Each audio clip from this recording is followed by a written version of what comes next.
Blog Talk Radio.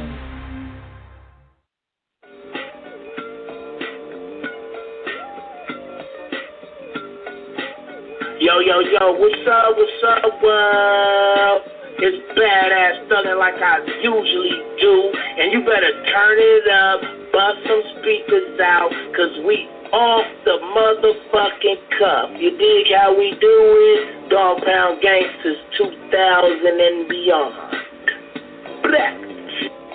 Yo, check this out. This is your girl, Cola Vogue, and I'm chilling with my boys right here on Off the Cuff Radio. Cause we off the cuff right now. You dig? Bet. What's up? It's your boy Lil Yap from UNLV, bragging up from the river, cooling with my homies and my family at Off the Cuff Radio. Y'all be sure to tune in on Fridays and get the latest scoop and find out what's happening. You heard me? Tiffany Lavon. And it's Queen Crazy, your girl's favorite bartender. And we're from Sex on the Rocks podcast. Alright, you're now tuning in to Off the Cuff Radio. Yeah, because they keep representing that real hip hop. Well, much love. Alright. Y'all, this is Miss Irresistible giving a shout out to the livest show on Friday nights Off the Cuff Radio. And I'm live from the 704. Make sure y'all tune in for the blazing hot music. Hey y'all, this is Stacey Lachey giving a shout out to King Eric and Off the Cuff Radio. What's shaking, y'all? This is the Grand, one half of Lost Cause and 1/3 of that Drive Time thing. Sending my love to the homies over at Off the Cuff Radio. Tune in every Friday night for some real deal hip-hop conversation. These dudes are the connoisseurs of this thing. You already know what it is. BX Stand Up, HUD City, we're shaking. Peace. Yo, this is Dope Fresh to Dine, and y'all tuned in to the most raw, uncut show on radio, the Guillotine Team, Off the Cuff, and yo, Eric, Sandman, off of these clowns' heads.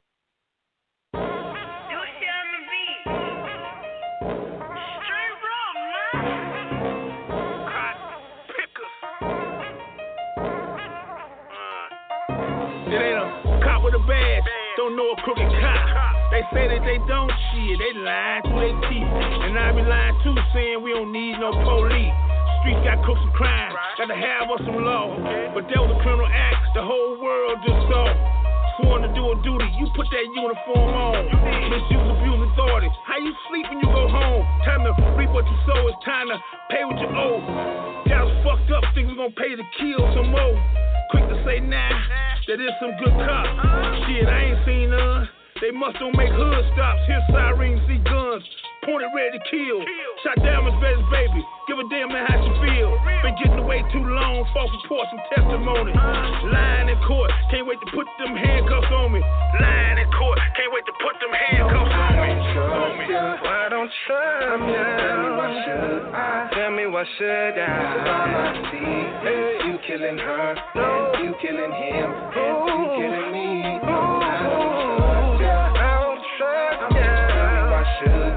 Tell me why should I? All I see is you killing her, and you killing him, and you killing me. I got so much pain deep inside of me, cause all I see a society that lie to me. Ain't no quality, that shit don't exist. My hand clenched, raising my black fist up like this. We tired of this shit, enough is enough. Try to call our bluff, we'll tear this motherfucker up. When you gon' prosecute these racist ass police? No justice, no peace, and ain't just us now in these streets.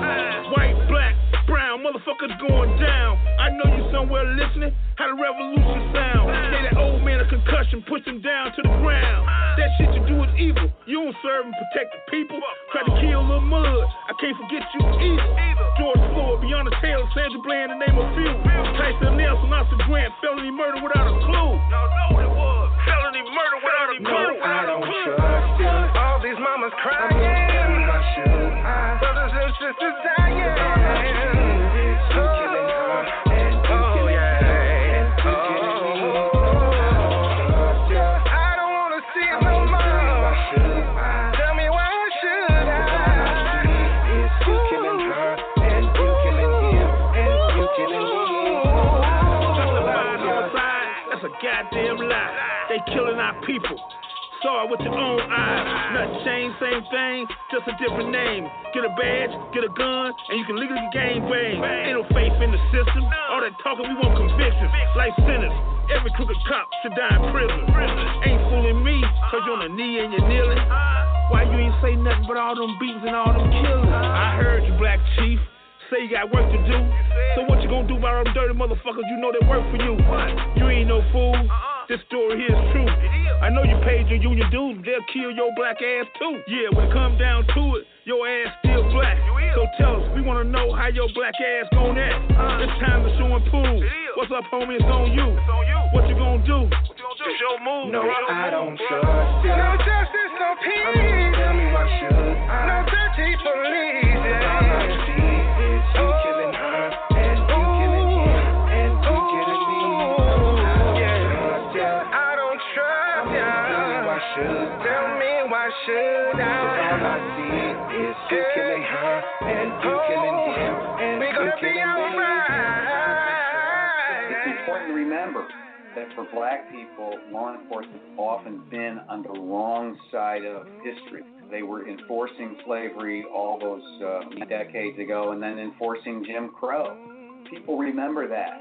The grandparents tell stories. The photos are still there. The photos still exist, but perhaps more importantly, so do the wounds. How can we trust a system that's so rotten at its core?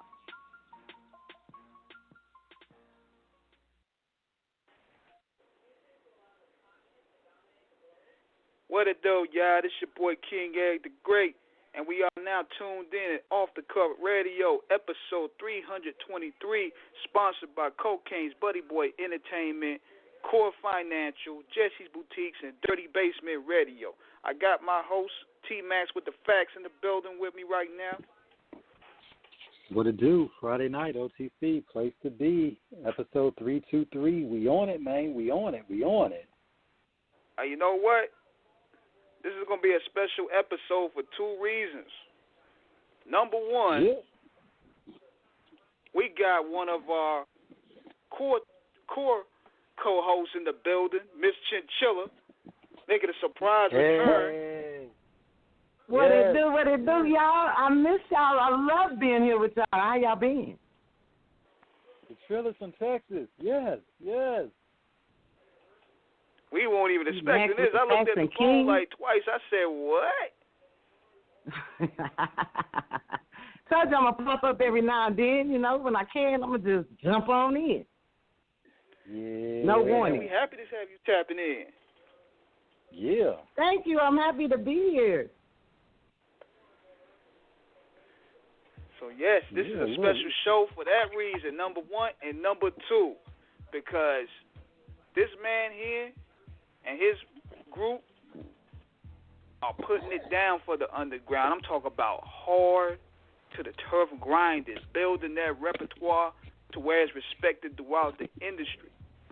This man here also is a vital piece of the Off the Cuff Radio Guillotine family.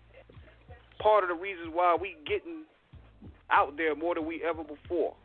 And he's out right now with a new project, new album incoming, new documentary. This brother and his clique, they stay working. So, without further ado, let's bring on my big homie and his crew, the Cotton Pickaz. Yeah. What's going down, baby? What's going on? Fleetwood and the Cotton Pickaz. How you doing? Yeah. What's happening with y'all? I can't complain, better not complain. Somebody might be listening. What's going on with you, man? Look, always a pleasure, man. Great to have you back with us, man. Oh, man, it's a pleasure always to slide through Off the Cuff. I'm so proud of y'all good guys, you know, guys and girls. I'm seeing y'all grow, and the best is yet to come, you know. The best is yet to come, and I'm just proud of y'all, proud to be associated with y'all, real talk. Man, proud of you. Yeah. You know, the master hustler in the streets and the one that come with everything, whether it's the talent, whether it's the contacts, whether it's the pure knowledge that you be spitting, this should be on a totally different level. So, you know, hey, we got a good crew right here. Yeah. Yeah, it's good. Got a Jordan solid ain't winning the foundation championship right by here, itself. Yeah, Jordan ain't winning by itself, man. It take a team to make the dream real, so that's what it is. Now, I got another Definitely, caller on the man. line with the 832 area code. Because he wanted to tap in with us. So, feel free to tap in. State your name, caller. Yeah. Oh, my name, they call me C-Rip, man. What's up, Betty? You from that's the family. Houston in the building again? Can you hear me? Yeah, we can hear you. Yes, sir. Oh yeah, man. They call me C-Rip, man. I'm out of Lake Charles, Louisiana. Okay. The homie reached out to me, asked me to submit a song to him for his project, and that's the song I sent him. Believe in yourself, and it's gonna do what it do. Yeah. Hey, let me say this right quick. So give him a formal introduction. That's my partner on the phone from Louisiana, but his whole background is way larger than he's a humble individual. So he's on the new album. C-Rip is on the new album, Give Me Mine, which is the new film, will be out early 2021. It's the second installment of the Cotton Pickaz film series, based on The Broken Promise, the Mule and the 40 Acres. So it's called Give Me Mine. But C-Rip was a part of X Mob. C-Rip grew up with Pimp C, real close to that whole organization, that whole love line. And I was blessed to meet him through MC Wicked Cricket down there in Houston. So, we tied the knot then, and we still been pushing, man. And it was a pleasure and an honor to have him submit a song for the new soundtrack that'll be out early 2021. So I just wanted to give him a formal introduction of who he is, and I got a lot of love for the brothers, man, and they don't do nothing but show me love, man, and he's from that tree, that UGK tree, man. Real talk. Come up with Pimp C heavy. Well, Pimp C, like what the Pimp C, like he produced some music for the group X Mob. X Mob was like Vicious, Bundy, and Slice. And I was a part of that because, I played my position in the back. We had an independent label back then. And we had a few acts, and X Mob was one of them. And we had EBWD, and then you had Hustlers by Habit was me and two other cats. And Pimp, we used to open up for X Mob. That was the first time we met Pimp. Like, it was a UGK concert, and X Mob had to open up. But we ended up opening up for X Mob. And ever since then, it always been love with Pimp and his family because we got family way deep in Louisiana down south, from New Iberia, everywhere. And like my grandparents knew his grandparents and stuff like that. So that the history, it's kind of deep. Damn. And it's real touching for me because right now we're coming up on my son's birthday, August 22nd. And, his name was Chad, and Pimp had a son named Chad, As a matter of fact, his birthday is around the same time, man. Golly. Wow. No doubt. So, the whole thing is, man, is, this is, like the brother calling in and, stating that, he has submitted a song for the new project. It's just a testament that the Cotton Pickaz, we're not a group, we're a coalition. We got family in North Carolina, Minnesota, Houston, Louisiana, ATL, the Bay, LA, Gary, Indiana, New York, DC. I'm working on Philly. So the Cotton Pickaz, all we are a gifted art that represent our ancestors, man. We are the soundtrack to the wound called racism in America. A lot of the protests have slowed down, but we're going to keep the fire lit. Just like in the late 60s and the early 70s, you had Otis Redding, you had Curtis Mayfield, you had Marvin Gaye, you had James Brown, Aretha Franklin. All of them kept the civil rights movement going with their music, their art. you know what I'm saying, and black exploitation films. So as artists right now, shout out to Lil Baby for stepping kind of out of his lane and doing something, you know, that could depict what's going on and help unite the people. And what Lil Baby did that people don't realize, he got the youth. He got the youth involved with the revolution because that's who followed him, and that's why that was huge.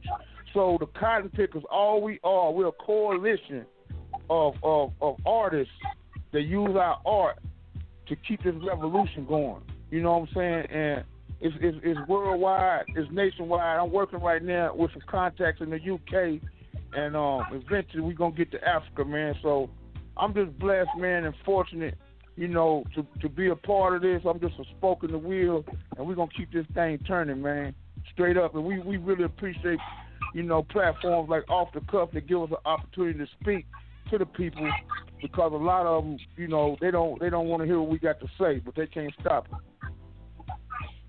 Well, one thing about it, man, is that definitely one thing about it, Fleet, is like I said, it's great to have y'all back on, and you definitely touched on a great point about, especially, you know, with Lil Baby and what he's doing right now with the current times of, you know, what we're dealing with, you know, the pandemic, you know, social unrest, you know, in terms of, you know, basically what we're seeing, a resurgence that some would say even rivals or surpasses the 60s in terms of the awareness and outspokenness that the public has had.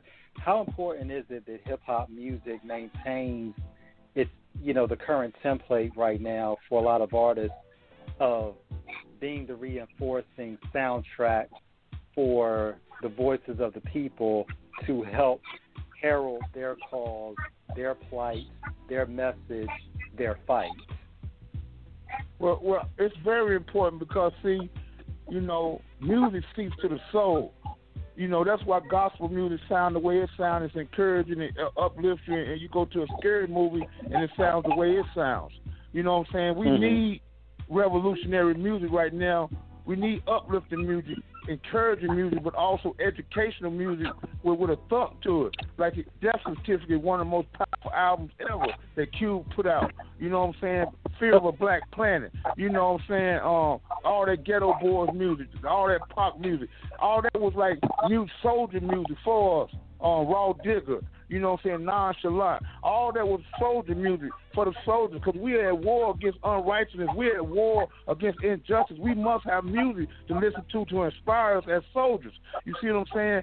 So it's very important because, you know, like I said, soulful music, it reaches the soul. It keeps you going. You know what I'm saying? And it depends on what you listen to, how you really perceive life, you know what I'm saying, and how you get down, you know. And the thing about it is with the emergence of the internet, we don't need them labels no more. See, the labels were controlling the airwaves because of the marketing and promotion. Everybody had to get on mainstream radio to get heard. Everybody had to get on MTV to be seen. But see, with the emergence of the internet, I salute all the little homies, Lil Baby, and you know, it's about 400 little something rappers with the LIL before their name, and all of them rich because they stay on their phone. They are marketing geniuses. They stay on their phone, they build a buzz, and they go directly to their consumer, from iTunes to Apple Music. You know, they build up the buzz, and then they go. So they don't need those labels no more. See what the labels did. Hip hop started off as a powerful way of expression. You know, to dance, something to do, dancing and having fun. Then came the you know, it started in New York, so it was a emergence of the 5% nature. Because I used to think you had to be 5% of the rap, because the way, you know, they was talking, I didn't really understand it, and they were so intellectual, poor writers, teachers, you know, the KRS-One, the list goes on. So what I'm saying was, hip hop started as a tool for venting our pain, but also a tool to teach. When they saw how powerful it was, they changed it, and they wanted to control it because it was going to control the future. You know what I'm saying? They would rather have the youth partying and shout out the Future, but they would rather have the youth run around chanting songs about Percocet. They would rather have them focus on that instead of saying be a father to your child, like Ed O.G. and the D.A. Bulldogs. You see what I'm saying? They would rather have them having that, what do you call it, stuck in their mind. I forgot the word I'm trying to use. Stuck in their mind. They would rather have them chanting Percocet, thinking about drug usage instead of thinking about elevating and educating yourself. So that's what the major record companies did. They control the music that was getting to our youth, but now they can't control it. And see what has happened with this whole thing, this unprecedented time in America. It's a balance again in hip hop. Shout out to everybody who want to party. Shout out to Megan Thee Stallion and the music she's making, Cardi B, and all them other littles.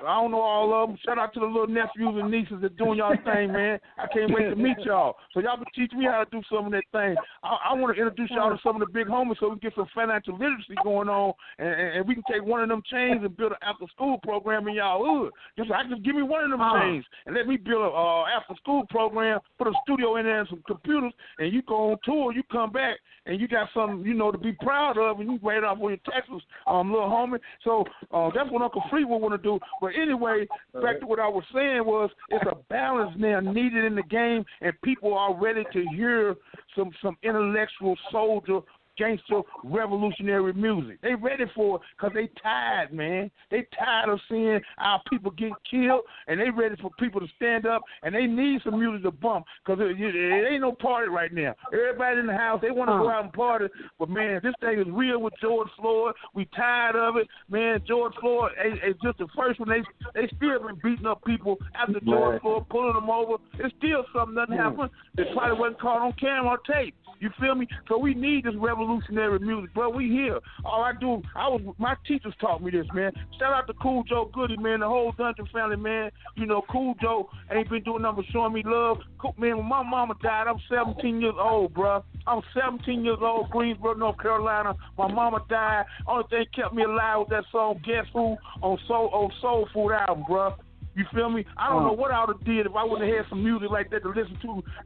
I was shattered, homie. My mama, my best friend, my first teacher, everything was gone. And all I had to listen to was Goodie Mob, man. When I met them brothers, they was like my cousins. I told them that, man. And it's an honor today to still be associated with them. So, when I was on the block hustling, man, it was the first light of day from the Ghetto Boys, man. I get up at 5 o'clock in the morning. I'm up with the first light of day. You know what I'm saying? Then Pop, Dear Mama, and Picture Me Rolling, Too Short, Life is Too Short, Silver Black. All that stuff kept me going, man. That stuff raised us, our generation. So we need some music like that to raise this generation. Because, see, what we really dealing with, man, is abandoned children, man. You got to realize it's 2020, right? So 20 years, 30 years ago, it was 1990, and crack was at its height. What heroin, see, when the soldiers went to Vietnam in the early 60s, they came back as heroin addicts because them poppy seeds over there, you feel me? Some of them came back like Frank Lucas and was able to flip the money and go back over there and get a connect, but a lot of them came back as dope fiends. So the man left the household in the late 60s, and then they implemented the Civil Rights Act in 1954, what Martin Luther King was fighting for, but he didn't realize the government twisted the act on him because one of the stipulations of the Civil Rights Act, they would give a woman a house in the projects. They would give her a Section 8 only if the man can't be there. Ain't a woman with a Section 8 or a woman with a project that's allowed to have a man in her household, and they did that on purpose to run the man out the household. So along with that, and then the heroin, the black man was absent from the household. Okay, so then here comes, that was 60 about almost 1980. So here comes crack cocaine, mid-80. And what that did was take the sisters out the household. Now we got all our sisters walking the street all night. There wasn't no man in the house, but then we got the sisters walking the street all night, doing whatever they got to do to get another blast, right? The foster care rate went up 85% during the crack era. So what I'm saying is them children who went to foster care, them children that walked around seeing their little cousin, their little sister with the same pamper on for a week, nothing in the refrigerator but baking soda. Them same children, that was 1985, man, they 35 years old right. They 35 years old right now. So we ain't dealing with the crack babies. We were dealing with the crack babies' grandchildren. You see what I'm saying? We dealing with children. So, man, they ain't listening to the OGs because they ain't got no respect for us. We don't abandon them. They feel like when they was abandoned, left. Man, they don't want to do nothing but hurt something because they've been hurt. Hurt people hurt something. So first thing I do when I tell a little homies, I get in front of them. I go to do now how I talk. My first line, listen here, man. I sold a lot of dope and I apologize. I'm sorry for the hurt I caused the community. I don't know if it affected your family, but it affected somebody's family. I do not feel good about what I did, man. And little homie, I apologize for that, man. It wasn't nothing cool about what I did. I was profiting off of your misery. So them are the children we dealing with right now, man, not the crack babies, because the crack babies from 1980, they had children. We dealing with the grandbabies of the crack babies. And they don't got kids. They'll blow your head off, bro. They'll blow your head off. They're going to sing about it. They want to get high. And they don't care. And the little girls is worse than the boys.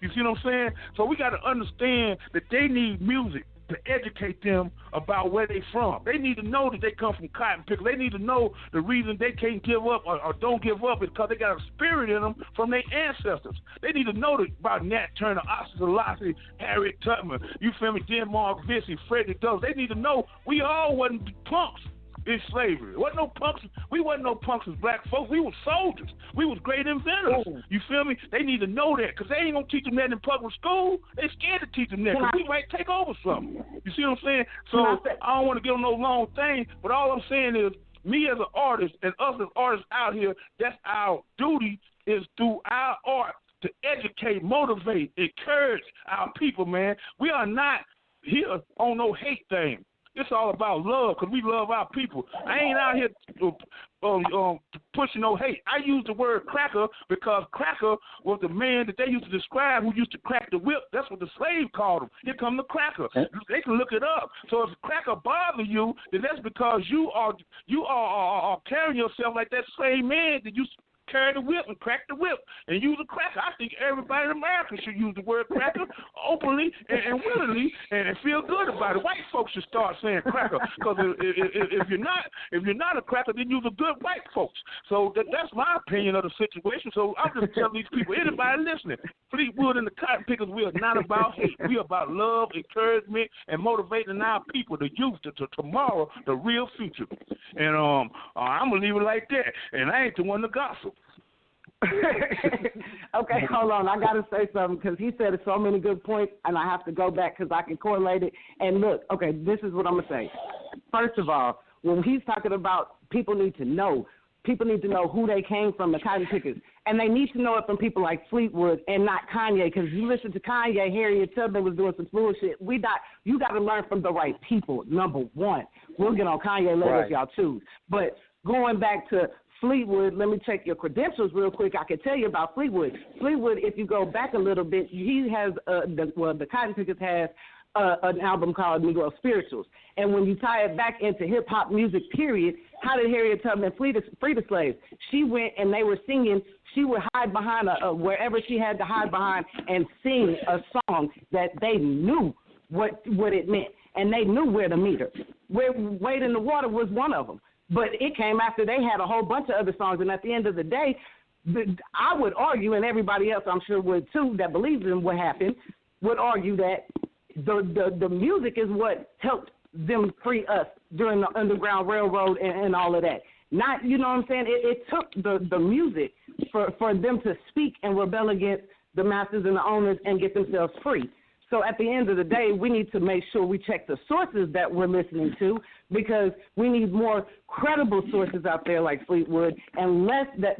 I understand Yeezy. I mean, Kanye sells the Yeezys, and I understand he got some talent when he gets behind on the tables, and I understand that. But as we can see with the Trump in the presidency now, we can't just take somebody who we think has talent. We know for sure that he has mental instability.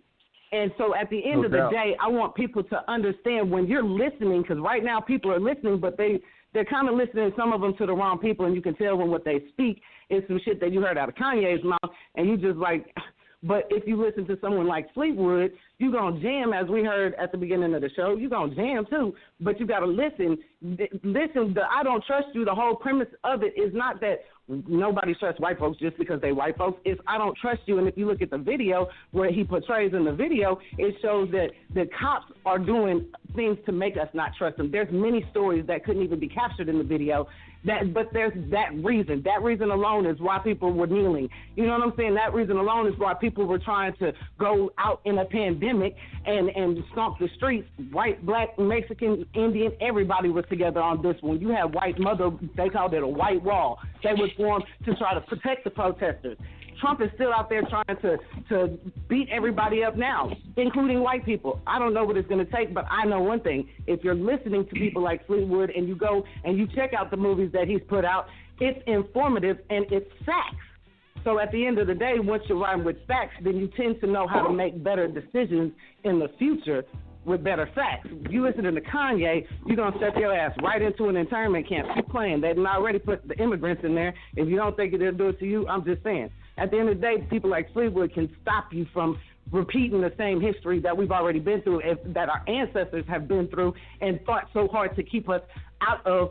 You know what I'm saying? We don't have to go back that way. People think that their vote doesn't count. Why do you think people lost their lives? We just lost a man, John Lewis, to cancer, but at the end of the day, he almost lost his life on the bridge just trying to fight for the right for us to vote, to march. He was doing it peacefully. But at the end of the day, that voting right is what Trump is trying to take away right now. So at the end of the day, I beg people to listen to the right people when you're listening. And if it's jamming too, it's a win-win. At the end of the day, well, I'm sorry. You know what, too? Also, also, when you walking with truth and when you speaking truth to power, it comes with, a lot of backlash. And with the video you guys put out, because it happened to me last week, they hit y'all with the copyright strike. Now, what exactly was what they complaining about with that? Because they hit me with that earlier. I understood that was coming, but what kind of dialogue did they feel was offensive for the guidelines? Well, CC, go ahead and all right, well, give them some I feel like about why they flagged us. I feel like the reason was the images of the actual killings. But if you take that as because all they did was say that somebody in the community deemed it was inappropriate or offensive. They didn't show a flag or anything other than that they put that pop-up up. And so at the end of the day, all I can think of is that the abuse that was shown in video and on just still pictures. You know what I'm saying? Those were the only things because everything else was fake. So the copyright was something different, but the actual flagging of the offensiveness. I'm going to beg to argue that if that's too offensive to after I put a warning on the beginning and a warning in the description, if that is that offensive or inappropriate, then how is it so hard to get justice for these people? That's all I'm going to argue. If I was in court or something, I would take that and be like, But at the end of the day, there was warnings everywhere. Somebody is just reporting it, and that's the only thing I could think of is somebody that finds it offensive. But we find it offensive when it's happening. That's a real person. That's something that was already put out everywhere. That's on all kind of media platforms, everywhere. So at the end of the day, I feel like quit flagging it, just quit going to it. Because at the end of the day, it's facts. It's not like anybody lied. I guess they're just scared to put out the facts. What and that ain't nothing but the truth. And I'm gonna tell you something. Not tell you, but I just want to share something with you, E. And off the cuff. I sat back and thought. I said, "Dang, man, we had 11,000 views, man." And then they trying to stop the movement. Then I said, "Man, you know what? Man, it's like some NWA moment. Wait a minute, man. This is an acknowledgement that we got something. We doing something right." And my partner called me. He said, "Fleet." He said, "Take it down and promote the day of flag y'all." He said, "Take it down and take a picture of it and promote that." He said, "That's good." He said, "If they feel like if they trying to stop y'all, that means that y'all can't be stopped." And when I looked at it, and I like think it has a lot to do with that because the fact that they waited, I didn't notice any flag, any pop up or anything until after around 5,000 people because there was multiple videos that we put up and they flagged for all of them. Because they see, but it was only till like when they started getting like 5,000 views. So I don't know if it brought the attention to YouTube and they were like, nah, we finna flag this themselves because it didn't tell me anything about. It didn't send me a message or nothing, just a pop up. So it could have been YouTube itself. You know, they working with the motherfuckers too. Yeah, it could be look YouTube how they shut us down because every time we talked about Tupac or Trump. How many times they cut us off in mid-conversation? Well, at one the end thing of the about day.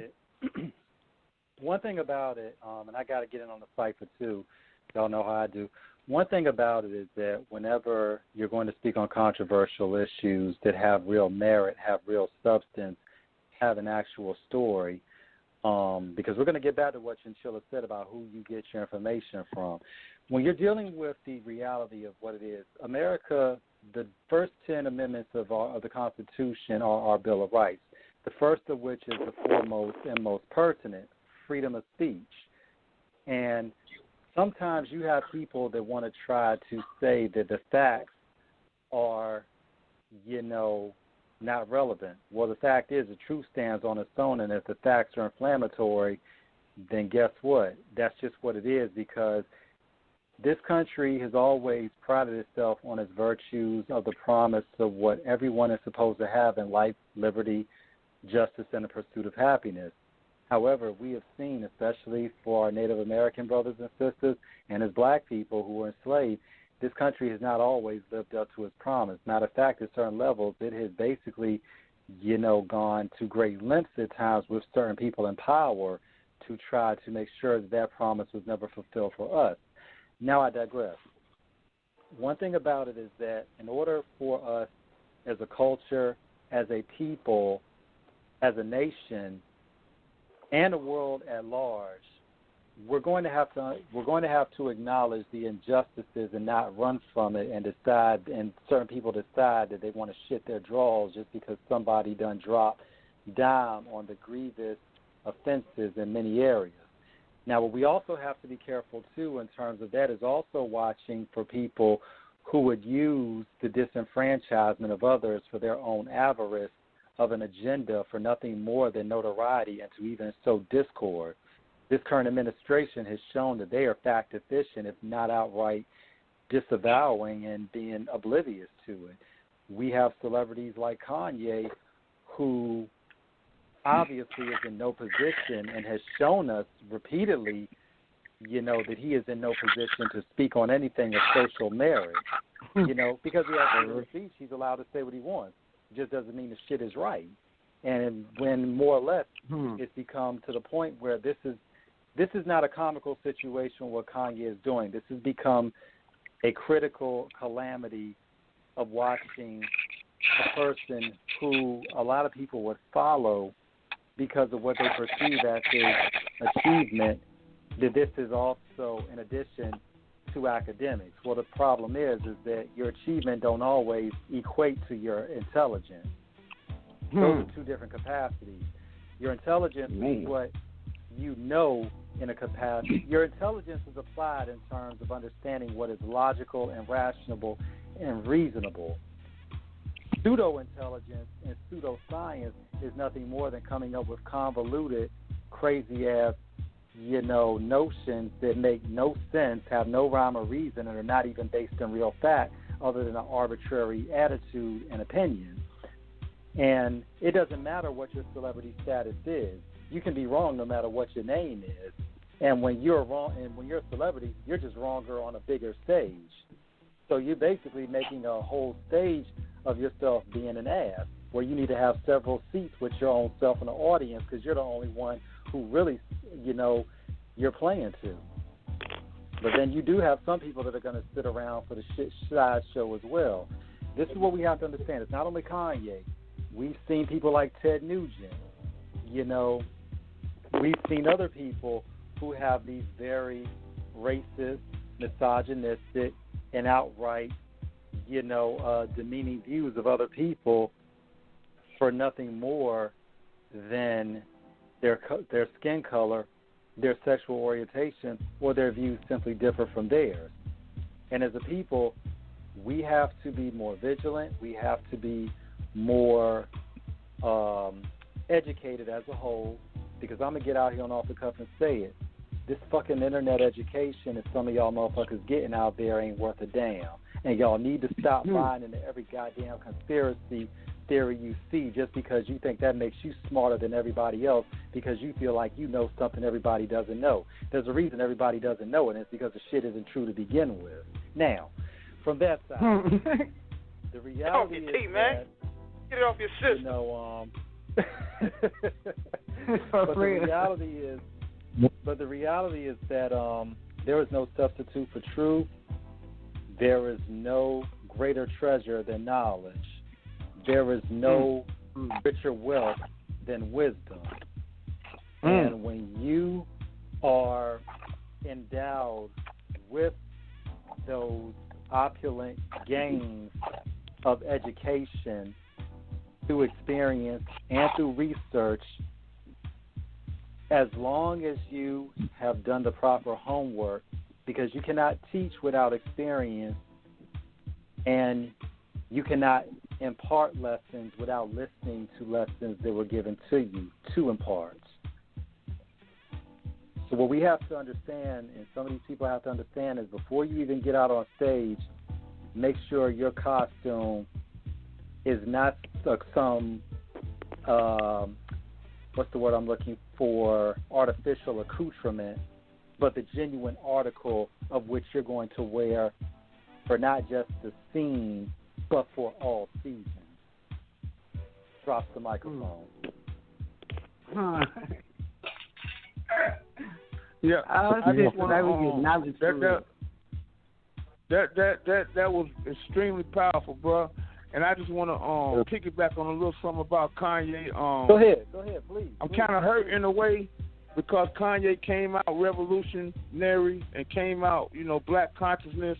And I think when he lost his mom, he lost a lot of himself. That is true. I think it's more dangerous when we have people that don't say nothing, that's not with us, than people that do say something, because the key to war is deception. So long as we got people speaking out ignorance towards the liberation of our people, we know how to deal with them, but the ones that silent, that ain't saying nothing, is the ones that I'm trying to find out who they is. I was so proud of because I was a Michael Jordan fan. I grew up in San Francisco and North Carolina. I remember when Jordan hit the shot in Georgetown, I drove my car to Chapel Hill. He was a freshman, just to see him come back. Right. And as the years progressed and he became a mega world star, he never spoke up about injustice, And I grew up with Muhammad Ali, Julius Erving, Walter Payton, Hank Aaron is my heroes, black heroes. So I was disappointed in Jordan. I stopped buying his shoes, and I wouldn't support him at all. But he finally said, man, enough is enough, man. This ain't cool, bro. This is not cool, man. Y'all, what y'all doing is it ain't right. He said, I got $100 million to donate to any organization that's fighting against injustice, man. So when Jordan did that, it just made me feel good, man. Just that, hey, man, we do have some celebrities with some money that's going to try to make a change, man, that has major influence, that haven't been using their platform as a mean of change for us. Jamie Foxx been stepping out, but for Michael Jordan to come out like that, it showed an opportunity for change, man, and, it's a fine line to walk, man, because when you sell your soul, you'll never be priceless again, man.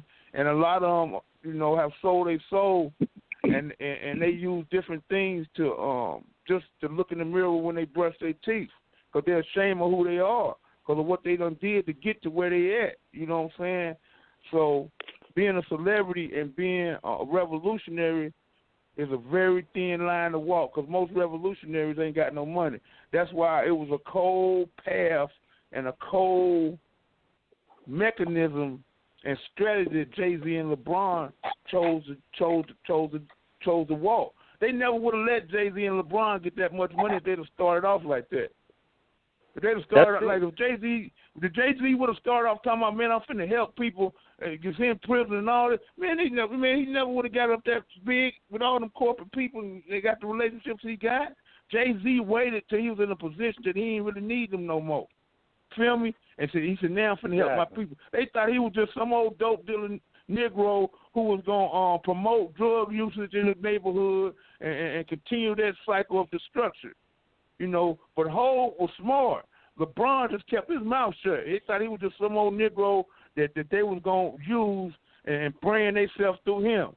But LeBron was sharp from the jump because all his little homies that used to be in his mama's living room, they said when he was in the 9th grade, bro, you finna go pro. We ain't going to go pro. But LeBron said, man, well, y'all go to college and handle the money. So Maverick Carter and all them that's around him right now, them was his same little homies who was on the AAU team. So LeBron been thinking, but he just didn't expose himself. So, you know, I salute them brothers. Muhammad Ali, may he rest in peace, is very proud of LeBron and what Jay-Z's doing. And we just need more people that's in them positions, man, to help us, man. You know, but the ones who don't, that's cool because it's always house and field niggas. You know, it's who you want to be and who you choose to be. And that's just what it is, man. It's going to always be like that. And my hope is that the educated brothers, like you, brother, who just spoke, we have to find venues and avenues to teach our youth financial literacy. They need to know how to get money, spend money, and what to do when you do get money. We need to teach them about real estate. We need to teach them about taxes. We need to teach them about, you know, on credit. You know what I'm saying? The little girl, the little mamas, the little daddies. We gotta teach them. We gotta homeschool our children, bro. Every time they come home, we got to school them on the principles of economic justice. You know what I'm saying? Because they you know, if they don't know how to survive in America through economics, they're not gonna survive. They're gonna continue to be depressed and they're going to continue to be involved in modern-day slavery, which is some form of incarceration.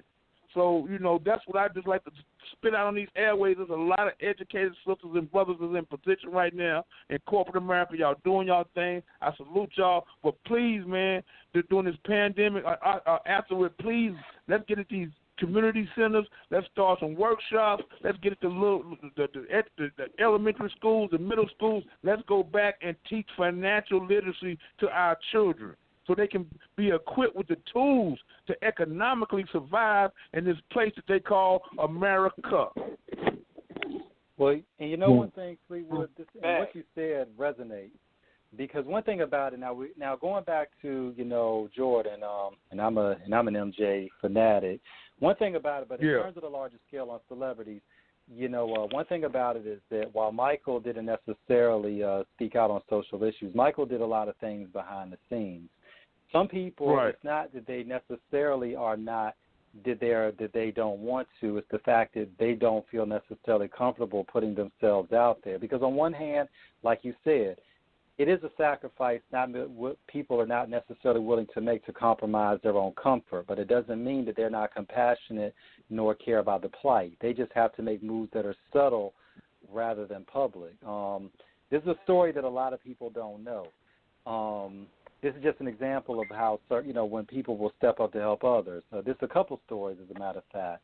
One about Spike Lee's masterpiece, Malcolm X.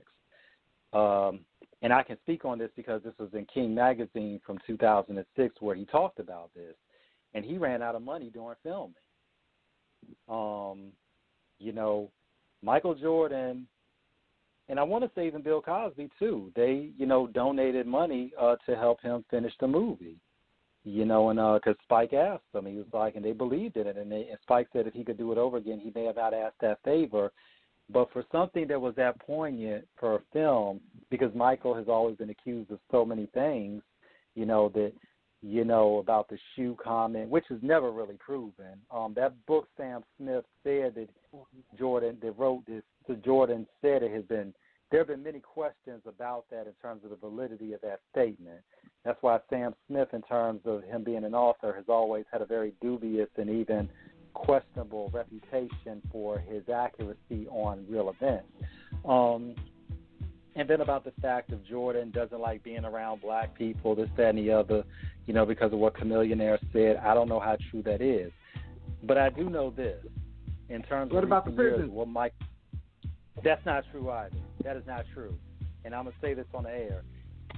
And this is one thing we have to go back to what Chinchilla and Fleetwood were saying about teachers. Be very careful because, you know, number one, and I'm not going to necessarily get into it real deep on this show because that's a different conversation, but a lot of this quote-unquote, well, it's not even quote-unquote, this misinformation that goes around comes from a lot of times a lot of these right-wing, racist, you know, sites and people who will just put stuff out there, you know, and the problem is a lot of these so-called black intellectuals in the conscious community, yeah, I'm calling some of them counterfeits out, you know, they run with it because their thing is, oh, it's in the name of pushing our, you know, helping our people. Bull fucking shit, because if you were really about helping our people, you would be stating real facts as opposed to running behind some shit that you didn't even vet with real research. Going on to that, the situation with Michael Jordan, he's a senator in Oregon, a white man. This is not the Michael Jordan basketball player who invests in prison. This has been going on for so many years in terms of that rumor. So on Off the Cuff Radio, August 7th, 2020, we're putting that baby to bed for good. That shit is false. The basketball player, Michael Jordan, has not, does not, and as far as I've and never has invested in prison. And this goes in context of what Fleetwood said, because you got, when you're dealing with a field nigga and a house nigga mentality, you know, because we see a lot of black people who will attack other black people for whatever reason, because jealousy, either they're trying to ingratiate themselves with some social client or social audience that really doesn't want them there to begin with, that would hang their black ass if they could. You know, this goes out to Candace Owens, you know, and a lot of the who else can we put out there as well?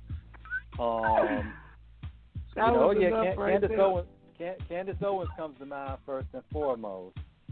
You know, Ben Carson, because he took shots at President Obama too. He's another one. You know, I got a clip for a few people. You know, a verbal clip. Man, we you know, on and on. And the reality is that. but the reality is that, you know, as a people, we have to be educated and we have to be united. We can't necessarily get mad at somebody for what, you know, a question. Yeah, exactly. And just because somebody doesn't do something in the fashion that we think they should do it, if they have not done anything to be against us, then we can't say they are against us. They just may not be ready to take up a fight. But one thing we have learned in these recent months is that, you know, it didn't start with George Floyd's death, but George Floyd's death was the catalyst that made people really understand about the disparity in terms of justice in America. This is not about just a black man who was killed on camera. This is for everybody understanding that in terms of he was a black man, but this can happen to any of us at any time. But this is what black people have been speaking about for years in terms of, for us specifically, that this is something we have always been concerned about. But I tell white people too, because we saw that situation, I believe it was in Las Vegas, with that cop that killed that exterminator, you know, who was crawling on the ground begging for his life. You know, and he was acquitted.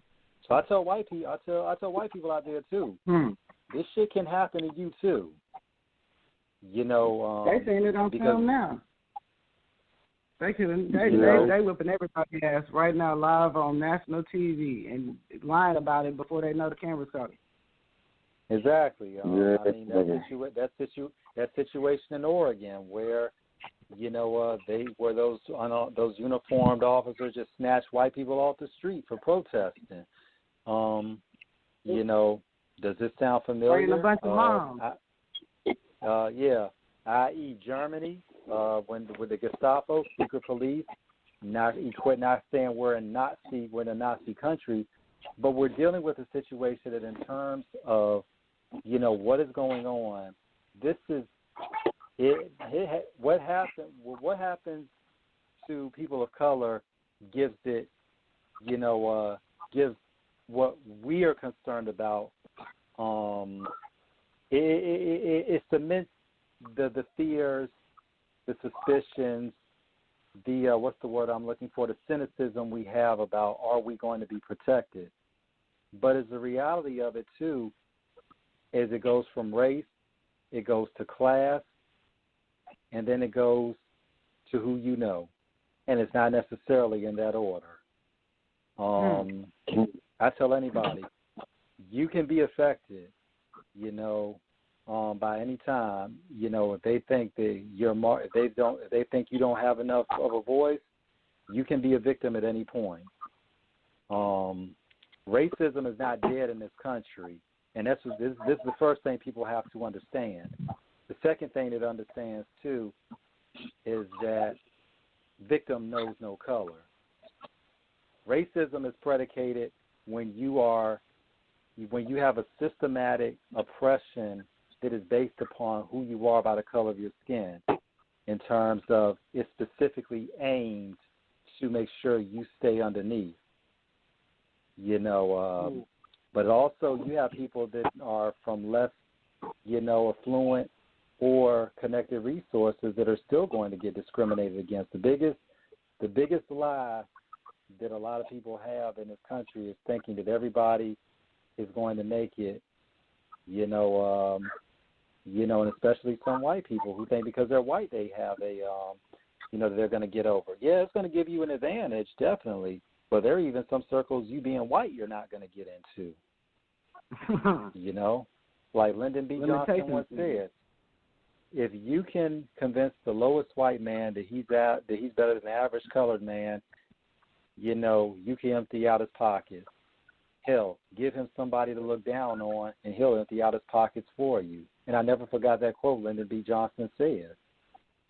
So we're all in this fight together to make sure all of us as people have a chance to achieve. And we need to protect each other at all costs. But in terms of the black community, for what we are up against, we really need to stick together.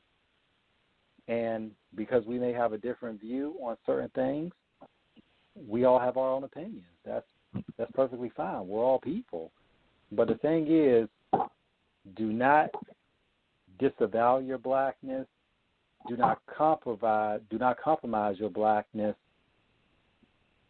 And, damn sure don't sabotage the fight of what your people are fighting for on the right side of survival, history, and legacy.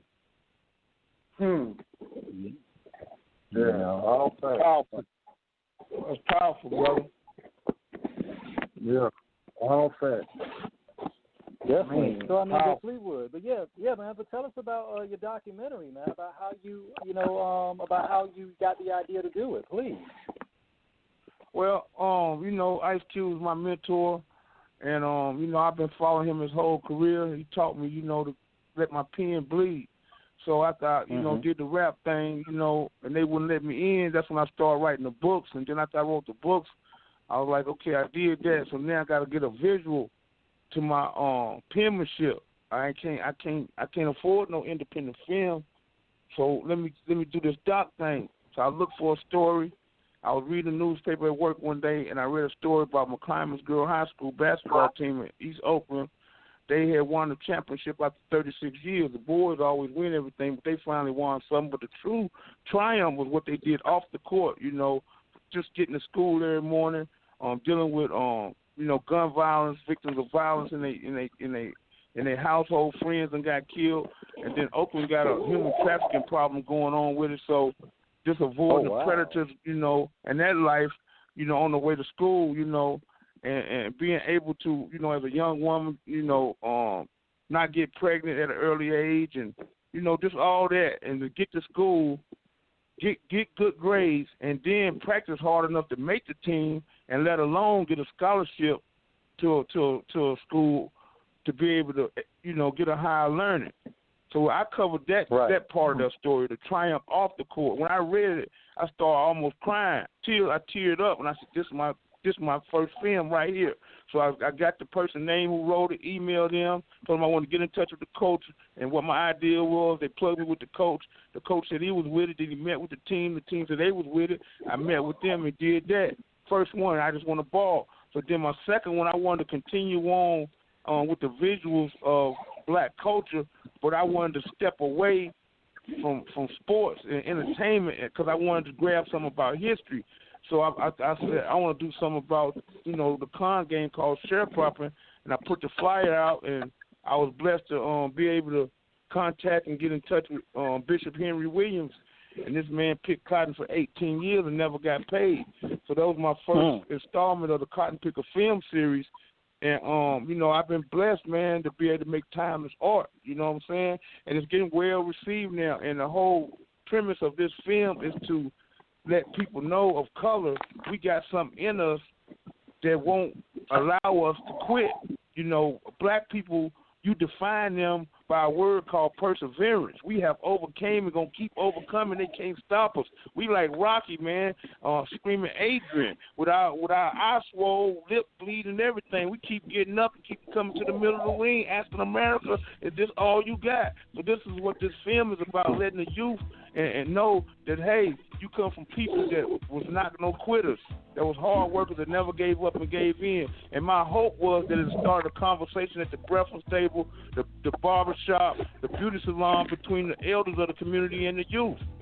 Just talking about our essence as black folks. So that was the first installment. The second installment is called Gimme Mines. That's the one we're working on right now. It'll be out early January 2021, and it's based on the broken promise, the mule in the 40 acres. And we basically saying, give me mines.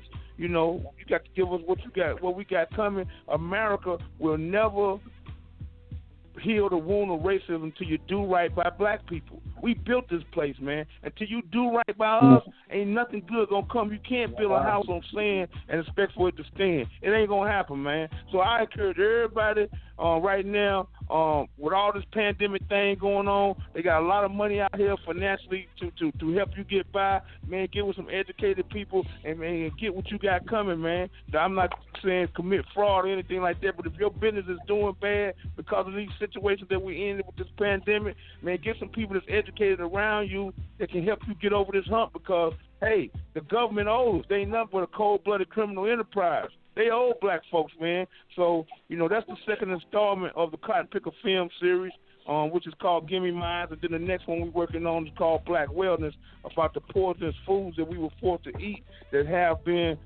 forced upon us. And we have inherited bad health from eating the pig and all this stuff that was only left on the plantation. And also we cover how now the black people and black culture are going towards veganism and being more health conscious. And lastly, we cover the mental health that came with the torture of slavery. So that's going to be the third installment, is Black Wellness. And I wanted to we wanted to touch on that to you, Fleetwood, as well, because this has become a very, very, very prevalent topic in the past couple of years in terms of what scientists are studying, anthropologists, the study of people have been studying about the DNA transfer of memories from slavery and the trauma passed down to black people. How prevalent and real have you found that is in terms of the genetic, terror that has been passed down from our ancestors, from what we have endured with those horrors? Well, it's a known fact that a black person shoot a black person, but the crooked police, they won't do nothing. Just like we got a scene in the I Don't Trust You video where this one officer was attacking a little black girl, and it was a crowd of people around the officer. And they didn't even do, I'm not saying they no punks or nothing, but they didn't even do nothing to the police attacking this little black girl. You know what I'm saying? So all I'm saying, they have instilled in us to be scared of the slave catcher, which is the police. You feel me? That's why they love to show. One thing I had talked to my editors about, hey, man, take all them damn pictures out of there with whips all on our back, hanging from trees and shit. Fuck that. I'm tired of seeing that shit. We don't need to see that shit because that's what they want to keep showing to instill in us that we're scared of them, that we should be scared of them. They need to show some niggas busting them in the goddamn head like Nat Turner and some shit like that to show that we wasn't no punks, man. So that's the mental health part that America want to continue to instill in us that we should be scared of white people, racist ass white people. You feel me? All white people ain't bad, but they want to continue to show those type of pictures and push that envelope of torture that they pushed upon us. They want our children to see that so we can be scared of them. So like, damn, that's what happened to us before. That's what's gonna happen again. They want us to be scared of the police, but man, they bleed like us, man. Shout out to all the militant black groups I be seeing with these guns and stuff. But it's a way to go to war. But we got to be prepared for war. They not finna just come and do anything to my family and the ones I love. We'll be having a memorial about old Fleetwood because I'm going out, bruh. Straight. I'm going out. I ain't gonna say no lie. You ain't gonna touch mine. You know what I'm saying? You ain't gonna touch mine. Straight up. So I'm gonna do what's right and do it the right way. But there's some racist ass police out here, and some racist ass people that will try to do something to you in broad daylight, and definitely try to do something to you on a dark road. And that's because of the heredity, the legacy that they have in them, thinking they can get away with it. And America continues to push that envelope because they continue to show the torture of slavery. They ain't gonna show Nat Turner real. 1821, August 21st, if I'm not mistaken, Nat Turner went on a terror, killing racist ass people. They would never show that true film and what happened because they don't want that part of the mental health in America. They don't want that out there. So I think it's very important, that we do attack the mental health aspect of being black in America. We have been depressed. Hell yeah. Look what we've been living there. That shit is depressing, man. We have been forced upon bad education, bad opportunities for housing, bad opportunities for employment. That shit is depressing. Man, any nigga that been to the penitentiary can't say he ain't a goddamn manic depressed, sitting in a cell 23 hours a day thinking about everything wrong you done did. Hell yeah, you gonna be depressed. Shit, I dealt with depression all my life, and right now today I look for healing with it through meditation. I deal with people. Shout out to my sister, Honor Your Emotions on IG. Y'all go check her out. Honor Your Emotions on IG. Man, you got to heal the wound of mental health and mental illness by feeding yourself positive upliftment daily. You know what I'm saying? Meditation, reading positive upliftment, encouraging words, and understanding that we are kings and we are queens, but we have been preyed upon to diminish who we really are. You know what I'm saying? So I think it's very important, man, that the mental health aspect and the mental illness aspect of the black community be addressed and look for solutions. Like I drive the light rail train out here in Phoenix. I see a lot of our people walking the street, bro, toe up. But it ain't the drugs, homie. It's just that life done broke their spirit, man. A lot of people everybody ain't strong as everybody else, man. Everybody can't handle it. You know what I'm saying? So they just let people out of these mental hospitals, man, and give them a little SSI check and fend for themselves. These people got mental problems, bro. And I'm telling you something real, homie. I done slept on the bridges, everything, bro. I've been in soup lines, 22 years old, with nowhere to go, nothing to eat. I thank God every morning I wake up, man, that I ain't somewhere walking around talking to myself, homie. Because I could have been that easy. I could have lost it, bro. All the stuff that happened to me in my life. Mental illness is real, bro. So I don't want to rant and rave about it, but if you know anybody that's, kind of going through something, a friend or a family, man, try to get them some help, man, because they ain't just messed up because they want to be, man. We've been preyed upon mentally and physically and spiritually. And it's funny, Fleetwood, because this comes back around to the Kanye. this comes right back around to the Kanye situation, and we're going to get more back into that in a second. Because what it is I taught in the school system for 12 years, so I've seen, firsthand the pain of those ghetto scars, because people don't understand that that's a wound that even the most sophisticated of surgery can't heal, because these are deep-rooted. You are dealing with a psyche that has been, as you said, broken, because from when you're young, the only thing you want is to be loved and nurtured. We find so many young brothers and sisters in the hood who did not get that at a young age. They grow up to be angry children, and then they grow up to be antisocial adults.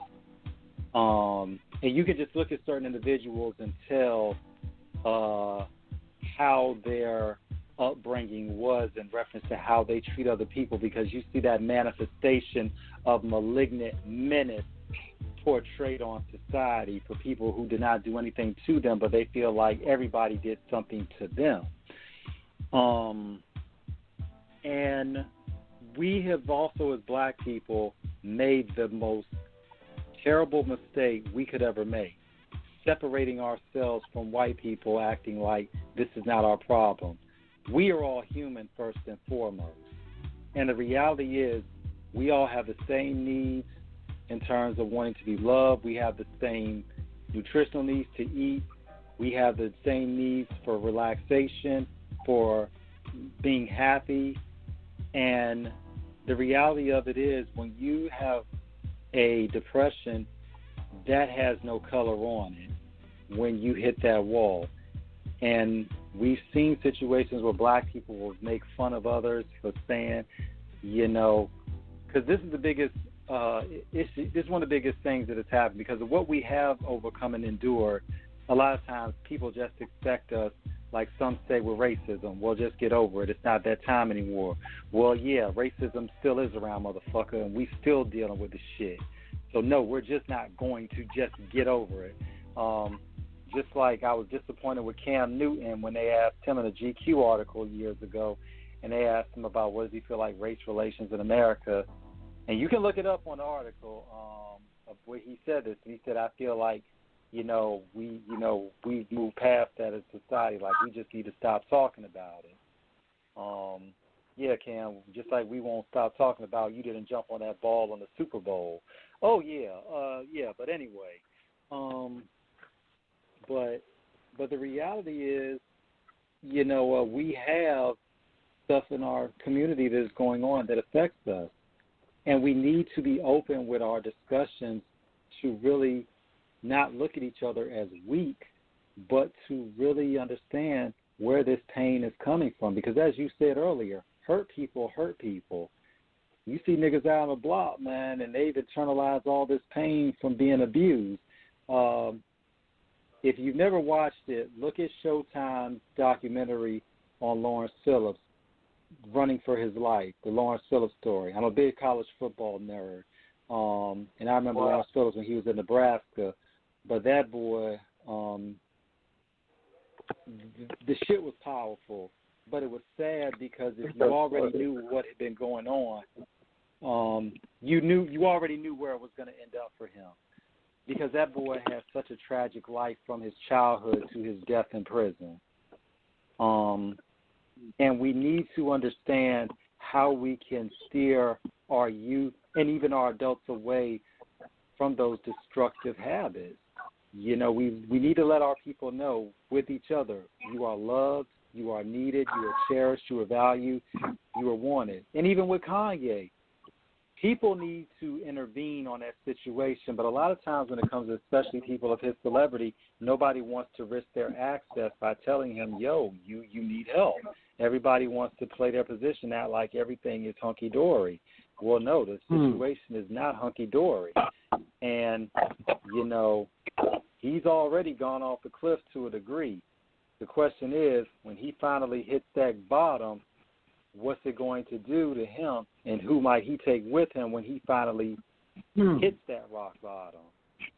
I'm gonna tell you, not to cut you off, brother. I'm gonna tell you what's gonna be said, and I see it coming. When old girl leave him, and I hope it don't happen. If that girl leaves him and takes them children and won't have his empire and get custody of his children and try to use his mental health as a way to say he can't see his kids and he's not financially stable to handle his money. If her mama is a cold man. That Kris Jenner lady, she is not. Man, that joke there, bro, she's something else. People don't understand. She is the one behind everything. Man, that's the whole case. They let him act out in public so they can bring that up in court.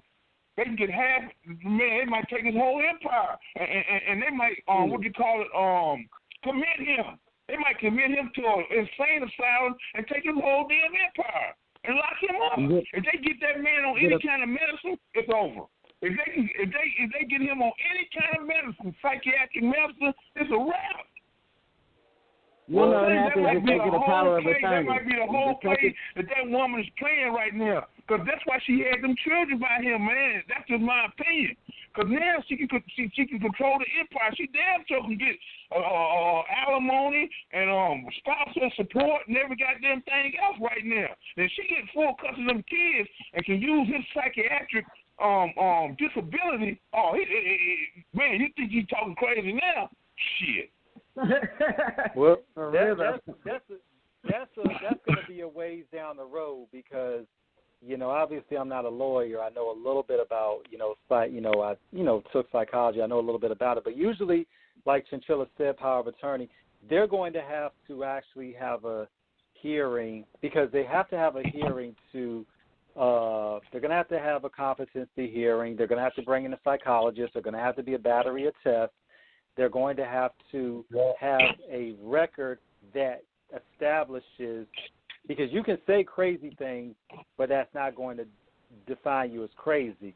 You have to be clinically proven by a professional psychiatrist that, yes, you have to have a psychiatric evaluation. Number two, they have to prove that you are, they're going to have to prove that you are a danger to other people, and to yourself. This has to go. They have half of that already, though. They already know that he's manic, bipolar, or whatever, and he has manic episodes and stuff, so they got half of that. Now they just got to prove the danger, and if that nigga become president or help Trump get president, that's just thing. Well, I mean, they're going to have to look at it, too, from that perspective of, it's a lot there. Hey, dog. Hey, check this out. To switch gears for a minute from Kanye for a minute. Now, this is another part of the Cotton Pickaz history, including Fleetwood, that I want to touch base on. And I want to ask him about Harrio and his relationship with him. Like, how did you meet him, and how's that brother holding up? Okay. Man, I met. So this how the whole thing went down, bro. I was in the Bay Area. My grandmama and my granddad worked at the naval base in Alameda, which is right outside of Oakland. And I had came back from North Carolina. I came out to Cali. They got me a job at the Oakland Alameda Naval Base. I started stealing stuff out the PX and going back to San Francisco selling it. They caught me one day, and the MPs came and got me and locked me up. And then they took me to federal court and gave me a year probation. When I walked out the federal thing, I tore the papers up and went back to Frisco and kept on hustling. About 9 months later, I got knocked for selling dope. I go do a year in the county jail. I get ready to get out. When I'm coming out, I see the Blues Brothers. I already knew it was the feds. I already knew because I was waiting on them to come and give me some paperwork because I knew I was on a year probation, federal probation. I seen the Blues Brothers in the corner. They started walking towards me. I said, oh, shit, here they come. So then they came up to me to put me in federal custody. I went downtown San Francisco, and they put me in the federal tank. Then my little homie, his name is Daryl Lamont Reed. You can look him up. They call him Little D. Fuck the world, love Little Daryl. That's Felix Mitchell's nephew. He had just got busted that night. He was in the federal tank with 4 white dudes, which was the goddamn police. And I went in there, and me and D got to kicking it. And, we back to back for 4 months. So anyway, they took me from there. I went to court, and they gave me a year in the federal penitentiary. And I had already did 4 months in the federal tank, me and Lil D. So shit, I was short. Then I had about 4 more months to go. So they sent me downtown LA. They put me on that Grey Goose by myself, and I'm spooked, bruh. They took me to Metropolitan Detention Center, MDC. It had just opened. I think it was on 14th and Alameda, downtown LA. When I get in that motherfucker, man, first thing I did was went in the corner and act like I was crazy or something. Just, moving around. I already knew the play. Feel me? I seen a black-ass nigga, dark like me, with a gold chain on, a cross, some gold-rimmed glasses, and everywhere that motherfucker move, they'll move out of the way. I said, God damn, what kind of fucking penitentiary is this? That motherfucker got gold chains and shit on. I said, man, who's this nigga right here? So then, later on that evening, I done ate, and I'm out there playing basketball, 21, with this young nigga. He had a big-ass head like a goddamn watermelon. And he could ball, though. We out there playing 21. So the crowd came out. We was the entertainment, I guess, at the moment. I'm hooping with the dude. I'm shaking him because then, I'm a youngster. I come up watching Jordan Field Ford and goddamn Walter Sweet Pete Davis in the Cadillac, you know what I'm saying? So I'm a baller, you feel me? I'm shaking. I got handles, you feel me? So I'm shaking the dude, and I whoop him. But while I was whooping him, the black nigga came through. He said, hey, Bo. He said, hey, Bo, Lil Black shaking you, man. He said, man, I got my money on Lil Black. So after we finished, he came up to me. He said, Lil homie, where you from? I said, bro, I'm from the Bay. He said, you know Lil D? I said, man, I just left him. He said, my name is Mike, man. Anything you need, let me know. I said, no, homie, I'm cool, bro. I don't need nothing. He said, no, I ain't like that, man. I'm gonna look out for you. Anything you need, come holler at me. So then we had lunch right after that. When we had lunch, I was walking past the table. He said, sit down, man, holler at us. I sat down right there. From that moment, I used to sit down and eat with him and the dude I was playing ball with. His name was Bo Bennett. And then a Mexican-looking dude. Never said nothing. Them three, I used to eat with them, lunch, breakfast, dinner, play chess and everything. One day, we sit in the motherfucking TV room. I'm sitting in between them. We watching TV in L.A. We watching TV. The motherfucking news said the most notorious drug lords in the United States have been apprehended. Michael Harry O'Harris, Bo Waterhead Bennett, and Mario Billabona, the Colombian. Man, my motherfucking heart almost stopped, bro. I was sitting right in between them dudes, man. And I was a youngster, and these the same ones would treat me like their little brother. Huh? I never knew that. Yeah, so then these motherfuckers have been treating me like their little brother. So then they said, we only have one left to apprehend. He's pretty slippery and elusive, and that's Freeway Ricky Ross. We're gonna catch him though. And Ross, they show Ross on TV. He waving at him, jumping over fences, running all through L.A. And I looked over at Mike, and Mike just had a smile on his face, right? And I looked at the Colombian, and the Colombian had his head down. And Bo, he had like a stuck look on his face. So the Bo Waterhead Bennett, they called him with 100 kilos in his trunk in L.A. The Colombian was Pablo Escobar, one of his right-hand men. And Mike was the owner of Godfather Entertainment, who had started Denzel Washington's career. When I met him, he had $30 million. You feel me? And that was a lot of money in 1984, 85. You feel what I'm saying? So Mike is the one who started Godfather Entertainment. Now, after that, shit, all I did was pick his brain. He took the time out to explain life to me. He said, bro, you finna get out this thing, little homie. He said, you got to do something with your life. Educate yourself. I told him I rap. He said, I'm going to give you a number. Don't worry about it. You good. I got you. I'm gonna give you a number. You straight, little homie. He said, man, you got freedom on you, bro. I can smell it. He said, man, you got to educate yourself. He told me, he said, make sure all your friends are smart than you. He just teach me shit. He told me, learn the business, baby. Stay independent. He just talked to me every day because he smelled freedom on me. You know what I'm saying? I had something that he knew he wasn't going to have for a long time. I was about to go home. Shit, I had about 40-something days. Man, them goddamn feds came and got me 3 o'clock in the morning, man, and took me to Lompart Penitentiary. That's where Mike at right now. Took me to I said, hold on, man. Wait a minute. I got to holler at my partner, man, because I didn't never get the number. I was mad at a motherfucker, man. So then they took me to Lompart. I did my little time. I got out. I went back to Frisco, started hustling again, tore up the goddamn. I had, I think, 20-something days of parole left. I told the friend I ain't going to that shit. I was an outlaw. I'm not listening to pissing in no cup. I ain't doing none of that. Catch me if you can. Do your job. So that was my attitude. So I went back, started back hustling, got some more motherfucking trouble, did some more time. Man, 10 years later, I finally had got my life together. That's the pictures that y'all see on Instagram. Me, Messy Marv, my partner Busy Ben, United Players, Rudy Nim, and Gold Toes. We all went to San Quentin Prison on Black History Month and did a concert. As soon as I went in there, I seen some of the homies from L.A. They told me it was from L.A. Woo-Wop, and I told them I was in the Metropolitan Convention Center with Michael Harry O'Harris. They said, man, you know Harry O? I said, yeah, that's like my big brother. They said, oh, man, he here? I said, no, yeah. They said, yeah. I said, man, go tell him it's Fleetwood. Go get him. Man, he said, man, if you don't know him, don't say that, man. I said, man, go tell him it's Fleetwood. Man, they went and told him that. Mike came out there. He seen me, started smiling, hugged me, and just told me how good it was to see me, man. And, you know, I reconnected with the connections on them and the numbers and shit. And it was crazy because right then, you know, in California, you got the North and the South Mexicans. The North is called Norteños. When you go below Fresno, it's called Serenos and the Border Brothers and the Mexican Mafia. Man, goddamn it, we out there. I done did my song. I'm kicking to me and chilling by Mike. Next thing I know, I seen a Mexican stabbing the shit out of a brother. Hit him about 9 times. And they start stabbing brothers all over the goddamn yard. I said, oh, shit. And the security, we had our own security, you know, because we were civilians. They rushed us in the room. I looked back and seen that I see Mike. Because he was only out there because of me. I looked back, I seen him. I thought I seen him, and I couldn't. So then they got us out the penitentiary. First thing I did when I got in the van, I called this lawyer that I knew that was my conduit to Mike. I used to email a lawyer, so I called a lawyer, and told him what happened. Left a voice message. Shit, it wasn't but 2 minutes.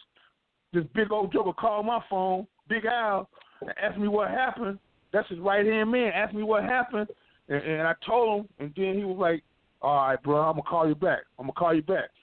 Later on that day, they called me and told me Michael's all right, don't worry about it. Then he asked me how did I know him and all that. And shit, it's family business, you know, it's family business, bro. So, you know, I talked to Mike, I say about 8 months ago. He emailed me sometime. He finna come home, man. We got something going on. Because, see, what I didn't say is when they came and got me 3 o'clock in the morning, 2 weeks later, Suge came to see him. He gave Suge $1.5 million to start Death Row Records. True story. He the one, they sued him for Death Row for $100 million. Is one of the main reasons Death Row is not what it is today. Yeah, so right now, Dr. Dre and Snoop, anybody that was on Death Row still under contract to Michael Harry O'Harris. Still under contract. Jimmy Iovine, all them is finna get sued. They getting sued right now. Y'all finna hear about a big lawsuit towards Dr. Dre and Jimmy Iovine for Michael Harry O'Harris. Trust what I tell you, it's coming. You know what I'm saying? He coming home real soon. He in good health. Everything cool. So, you know, that's my big brother, man. I love him. He love me. He proud of me. You know, he tell me to keep doing what I'm doing, man. You know, I've been in touch with him for 32 years. Feel me? Never stopped reaching out, writing them. You know what I'm saying? Hollering at the family. You know what I'm saying? So that's the business, man. You know, and a lot of people don't know he funded the first black film on Broadway called Checkers. And that was how Denzel Washington got his start. He helped start Angela Bassett's career, helped start Blair Underwood's career on Black Battle Cat. That's his man, Battle Cat. Every Negro in L.A. that got anything to do with music, entertainment looks up to Mike. Mike the one gave him that game. Top Dog is his little cousin, Kendrick Lamar and them label. That's his little cousin. He got that. If you notice, Top Dog do not do what Suge Knight did. That's because he got the game from Harry O. You never see Top Dog on no magazines, in no interviews talking bang bang shit. None of that shit he learned from Suge. He learned that shit from Mike. Mike told Suge, get the fuck off that magazine, bruh. He said, man, what is you doing? He said, leave that shit alone. They had a red phone in the studio strictly with Mike would call. Suge got big-headed and disconnected the call and all that shit. And him and that lawyer crossed Mike, David Kenner. If you check it out, you don't hear nothing about David Kenner no more. That was Mike's lawyer. That was Harry O's lawyer. Harry O the one turned him on to Suge and had him defend Snoop and all that shit. That's how they got out of all that shit. That motherfucker ran out with the money. When they had the $100 million law, he got a big chunk of that $100 million. Ain't nobody heard from David Kenner lately. You see what I'm saying? So the shit is real deep. Michael Harry O'Harris is the godfather of L.A. and, you know, well respected, and they already know what it is. He know a lot of shit that he shouldn't know, and they know it, and that's why they've been trying to keep him down. You know, him and Jay Prince real tight. They got all their own relationship, but he come up with Jay Prince. If you looking at what's the Prince Jay Prince name? The art of the art and science of respect. You gonna see a picture of Michael Harry O'Harris in there, and he was young. And at that point in time is when I met him. So you know, it's good, bro. That's family. You feel me? And he in good spirits. And he in Lompar Penitentiary right now. The COVID-19 thing has not had any effect on him. And, man, he should be home, man, hopefully in 60, 90 days is what we're looking at, man. So it's going to impact the entertainment business because a lot of people owe him favors that you wouldn't even believe. You know what I'm saying? Owe him favors. You feel me? And he has the knowledge of he's a mastermind, bro. He know that game in and out. You know what I'm saying? So, I mean, you know, it's only a matter of time, bro. So that's what it is, bro. That's why you see me with a lot of them heavyweight hitters in L.A. because they know who I'm tied to from the jump. And I ain't dropping names just to drop names. They already know. You know, I got love for Big U. I got love for Wack. You feel me? But they know I'm dealing with. They know who my big brother is. They know that. You feel me? Because that's why that's the way I introduce myself when I introduce myself to them. And they did their homework. They know I ain't lying. They know I was in MDC. As a youngster, I got history with LA like that. You feel me? That's just what it is. You know, that was part of my my destiny. You know what I'm saying? So that's just what it is, bro. And you know, I'm just thankful and blessed. I'm just thankful and blessed, man. And I just thank God that I'm in a mental and spiritual state of mind where I can enjoy and embrace my destiny, man. You know, and I'm just thankful, man. My whole thing is to build safe havens for my people all over the United States. My thing is to be a hero to my child. You know what I'm saying? My thing is to encourage and motivate my people with this art that they gave me and just help my soldiers and soldier rest when they get out them penitentiaries, man. So, yeah, a lot of stuff y'all hear from me and see me doing is because of the teachings I had, man. You know what I'm saying? And Michael Harry O'Harris is one of my biggest teachers. Always have been, always will be. He's a genius. Ain't no doubt about it. It sounds like when you get out, we're going to get some good products because that sounded like a good old lineup and that's some background. A few people might not know. Some people that follow it might, but if you don't know, so you just found out. Yeah, but because I'm about to Google it. And that's please do, man. Please do. You got my line. You got my line. And soon as he come home, I guarantee you he gonna get on off the cuff. I promise y'all that. I ain't gonna say as soon as he get on, but I'm gonna make sure, you know what I'm saying, that y'all get an exclusive interview. You can believe that there, man. And it's good, bro. It's good, man. I do a lot of things, but I don't lie, man. It's easy to tell the truth. And that's all I've been doing my whole life, man. Is spitting that flame, that truth, man. And, you know, that's what it is with me, man. Michael Harry O'Harris is the big homie, for real. We got to definitely get him before Vlad come and get him because you know he licking his chop. Well, you know, he might not even fuck with dude because dude, he cool, but he's suspect, man. And dude is from the Bay. Dude is from San Francisco. Vaz from San Francisco. I remember he used to work at a distribution company when we was working on Messy Mob album. He was a DJ. He was Keep the Sneak DJ originally. That's who Vaz was. Keep the Sneak DJ. A lot of people don't even know it. You feel me? So Vaz, he from the Bay Area. That's how he got the hustle. He got Ghazi. I remember Ghazi, man, was working at End Grooves. They had my music on there, and me and my manager went down there. Ghazi, salute to Ghazi, man, and everything he's doing over at Empire. But Ghazi was an intern at the End Grooves when that digital distributions first kind of came into play, and he learned the game, and then he got a deal with Empire, and then he got a couple of songs. I think it was that Lean Back with Fat Joe to get on his label, and he blew up after that. You know what I'm saying? The Bay Area, man. There's no place like it, man. It teaches you how to survive on the sidewalk. E40 and Too Short taught us how to own your own product and get your money. One thing they can't take from me is my catalog. I got 3 books right now that I own the master to. I got 3 films I own the master to. I show them on Facebook, bro. I go to work and get off and hit the concrete for 2 hours, make $120. 2 hours make $240. You know, the lowest I ever made was $90, man. So I show them what the Bay taught me, man, what my teachers taught me, man.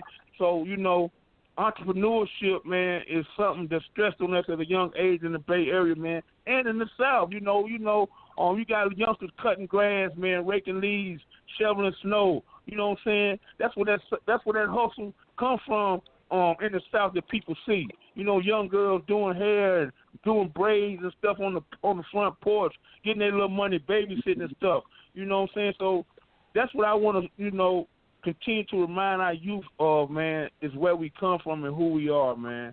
To make a long story short, we are driven, ambitious people who are defined by perseverance. We overcome, bruh. We overcome, like Martin Luther King said, we shall overcome what we do, and we're going to continue. And that's what scares the shit out of them.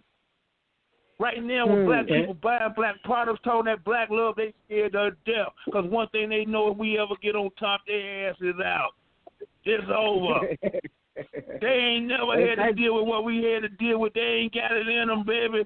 That goddamn meth is eating. That methamphetamine, them Percocet, them goddamn fentanyl, that shit is eating. They goddamn future alive. Them motherfuckers going to them private schools and all that shit is on them Percocets and them fentanyl and on heroin. They don't know what's going to happen to their family legacy in 10 years because it might be in rehab or be on OD. Huh, for real. Oh. They say that white folks are more scared of black folks in suits than with them walking around with their pants hanging off their ass because they know them suits mean business and them niggas know what they talking about most likely. Yeah. So yeah, man, you know, that's the answer to that question. I know I might have been a little bit left, but Mike is in good spirits. He's coming home soon. Huh? Yeah, no, it's great. We got game because I followed Harry O. You know, Shouts to Feds magazine. That's how I really got up on him. Yeah, you know, he was on Feds. You know, exactly. Yeah, and of course, shout out to Ms. Lydia. You know, his wife, who's been holding him down. She was the one that held. Got that lawsuit. You know, that judgment won. You know, to get the money. The situation with him and Suge. Because and we can only speak on this because we saw the BET documentary, you know, the Death Row documentary. So we know, and we heard Harry O talk about how he was cut out, you know, of that profit that Death Row made. You know, that thing between him and Suge is a whole different relationship. But we wanted to get back to the Bay Area. Okay. Because the Bay Area, shout out to all the legends, Demetrius Hook Mitchell. You know, Felix Mitchell, you know, of course, you know, all the heads out there that was doing their thing. Of course, shout out to the Dubs, East 22nd. Shout out to Mosswood, you know, Alphabet Street. How do you feel about all the young, you know, the young gunners in the Bay? Like, you know, of course, Mozzie representing Sacramento. You got Cookie Money representing Oakland. You know, of course, Mr. Fab. You know, of course, Filthy Rich, all those guys. How do you feel about Kamaya, of course? How do you feel about that new generation of MCs coming out of the Bay? Man, I'm so thankful for the nieces and nephews, man. You know, they keeping the flame lit, man. Shout out to G-Eazy, man. You know, G-Eazy's the coolest white boy I know, man. G-Eazy from East Oakland. He's a player, you know what I'm saying? And then G-Eazy Platinum Plus. But G-Eazy let him know I'm from East Oakland, baby. You know what I'm saying? So shout out to them, man. Plus my nephew Fab, he's a retail genius. You know what I'm saying? He got the dope arrow. He got Snoop as his number one model. Everybody, you know, see Snoop in that dope arrow, get us Mr. Fab gift. So, you know, I'm very proud of my nieces and nephews from that Yay area, man. They keeping the flame lit. They keeping the pressure, you know, pressure on, you know, and like I said, Gazi, you know, it was just about us reinventing ourselves because we always was out the trunk, and with, you know, the emergence of digital, it kind of erased the CDs and the DVDs in a way, you know, but we just had to twerk it a little bit and twinkle it a little bit, you know. Shout out to my man Ryan Coogler. Ryan Coogler did Black Panther. He did Fruitville Station, one of the biggest directors. They got another director. They're gonna get mad at me, man. What's dude's name? But it's about 4 or 5 great directors. Oh, shout out to my homie Boots. Boots from the Coop. That's my partner. Boots so what I'm saying now is the base.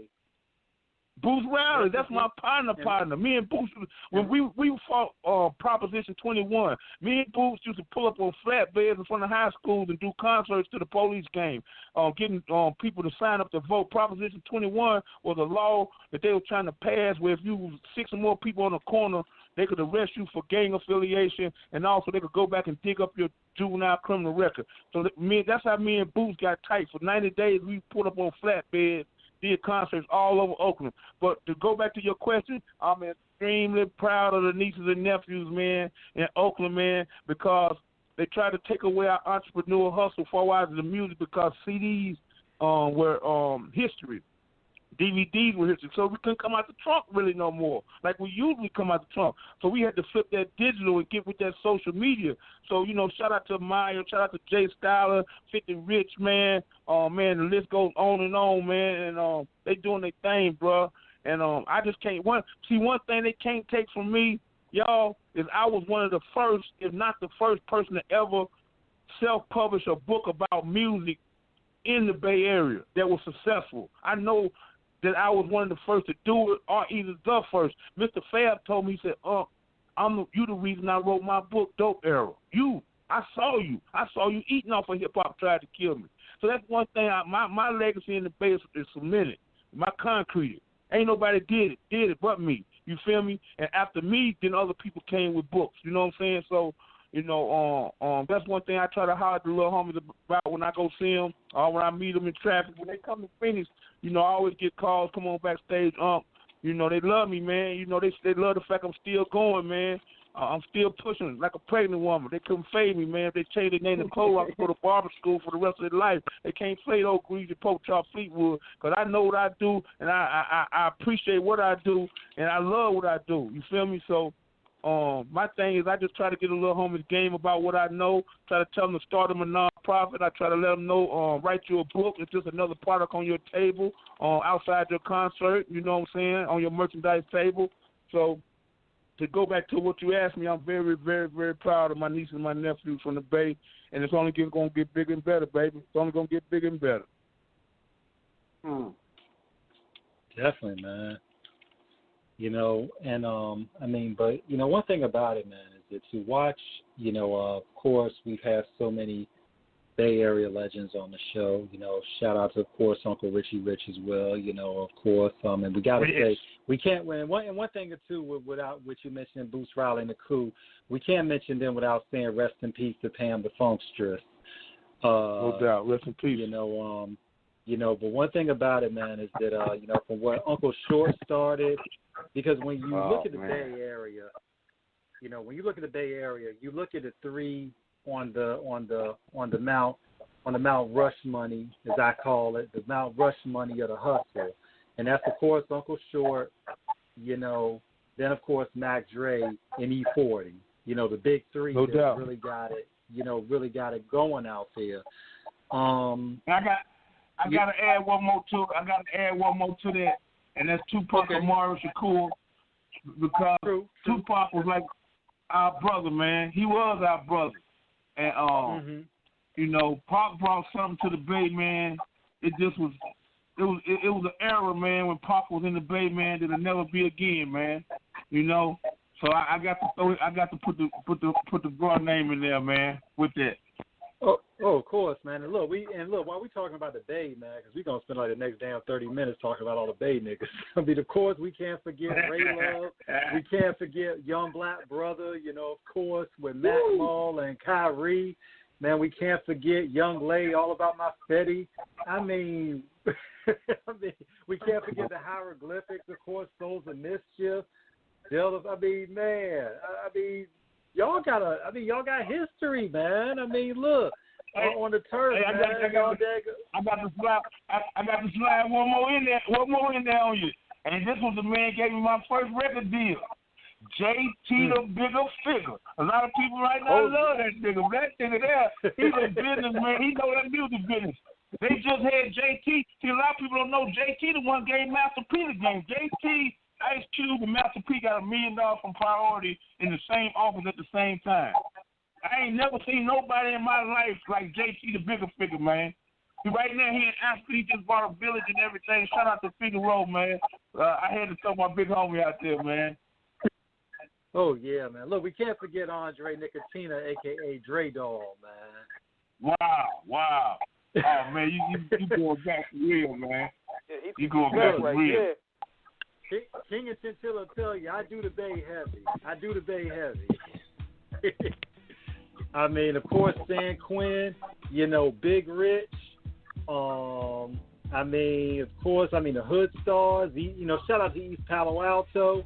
Of course, rest in peace to the Jacker out of Pittsburgh. Yeah, man. Come on now. What about RBL? Partner out Harbor Road, the first group to get a major deal out the Bay with Atlantic Records. Oh yeah, man. Look, and we can't forget the Polynesian brothers either. Shout out to Drew Deasy and shout out to Drew Deasy, man. We can't forget Drew Deasy. Hey, how you know about all these people, bro? Let me find out you from the Bay, man. What's up, man? Look, that's man, T-Max with the facts. Look, shout out to the 209, the 415, the 916-510. Yeah, man, come on now. Man, you want to slow down, boy. Let me find out you a $40 fan, man. And the That's 707. exactly why we call him T-Max with the facts. That boy come with everything. He got knowledge about every city in every state, and he fuck around and come out with the country's international shit. That's T-Max with the facts. That's why we had Adam on this morning. Y'all. Man, make sure you stay in touch with me, man. I got to get up out of here and get ready to go to Vegas, man. Got to get on this road, man. But, man, make sure you stay in touch with me, get my digits, man, and let's just keep building, man. One thing I can do to support, y'all already know what it is with the wood, man. The Cotton Pickaz, we here. Anybody listening, man, please follow us, man. Fleetwood SF on Instagram, man. Go on to Facebook, Robert Bowden, man. And please, man, we're available on all platforms. The music out on all platforms, Negro Spiritual. We got the new single out, I Don't Trust You. The YouTube, you can go on YouTube, type in the Cotton Pickaz, Cotton, and you spell Pickaz, Pickas. Man, check out the trailer of the film. And, man, we love y'all, man, and we appreciate all y'all support, man. And, like I said, anything we can do to support anybody out there listening, man, just get at us, man. And shit, off the cuff, that's family right there. We appreciate y'all. Videos also on Vimeo, and the videos also on Daily Motion and Vimeo, so you go on both of them sites too. It's on Spotify, Apple, everything you can get it. Just Google the Cotton Pickaz like he spelled it. Definitely. Say that one more time. Look, we got to shout out to A, and of course there's one more, the LA into the Bay, and look, there's one more Bay I can't forget. Can't forget about Vallejo 707 because my baby her stays out there. Yeah, I'm crushing. I'm crushing on her hall. Yeah, man, Max J, E40, all that, man. Kids, last man. Hey, right quick, also, man. Also, I want to say right quick, shout out to everybody in Atlanta. Shout out to Cake Talk TV. Been showing us numbers love, and I've been getting a lot of great promotion from Black Diamond Promotion. Just helping us tremendously, man. Shout out to that sister up out of Texas, man, that's been pushing the Cotton Pickaz, man. And, man, we just love y'all, man. And anything we can do, man, we here. We're going to continue to support our community. We're going to continue to support our people, man. So we here, man, the Cotton Pickaz, Negro Spirituals, available on all streaming platforms. We appreciate you, man. And look, it's always a pleasure to have y'all on, man. Thank you again. Thank you. Appreciate it's all good, man. We got a song we finna do with Cujo, man. Till y'all do right. We should be ready in a couple of weeks. Gonna make sure we get that to y'all on the exclusive world premiere. You know what I'm saying? So just let's just keep doing what we do, man. Loving each other, man, and supporting each other, man. It's always a pleasure. Jip. Man.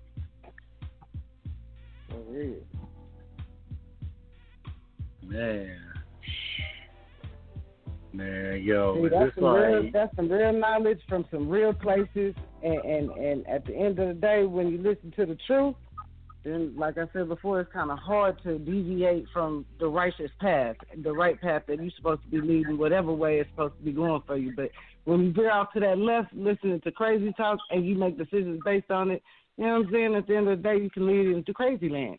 That's just how it goes.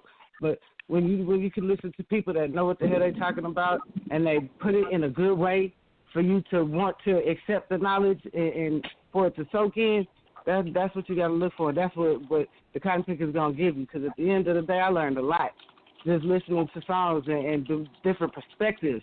They got white folks. The Cotton Pickaz got a song called White Folks, and it tells you point blank. And, and I even played it for some white folks to see if they cringed or not.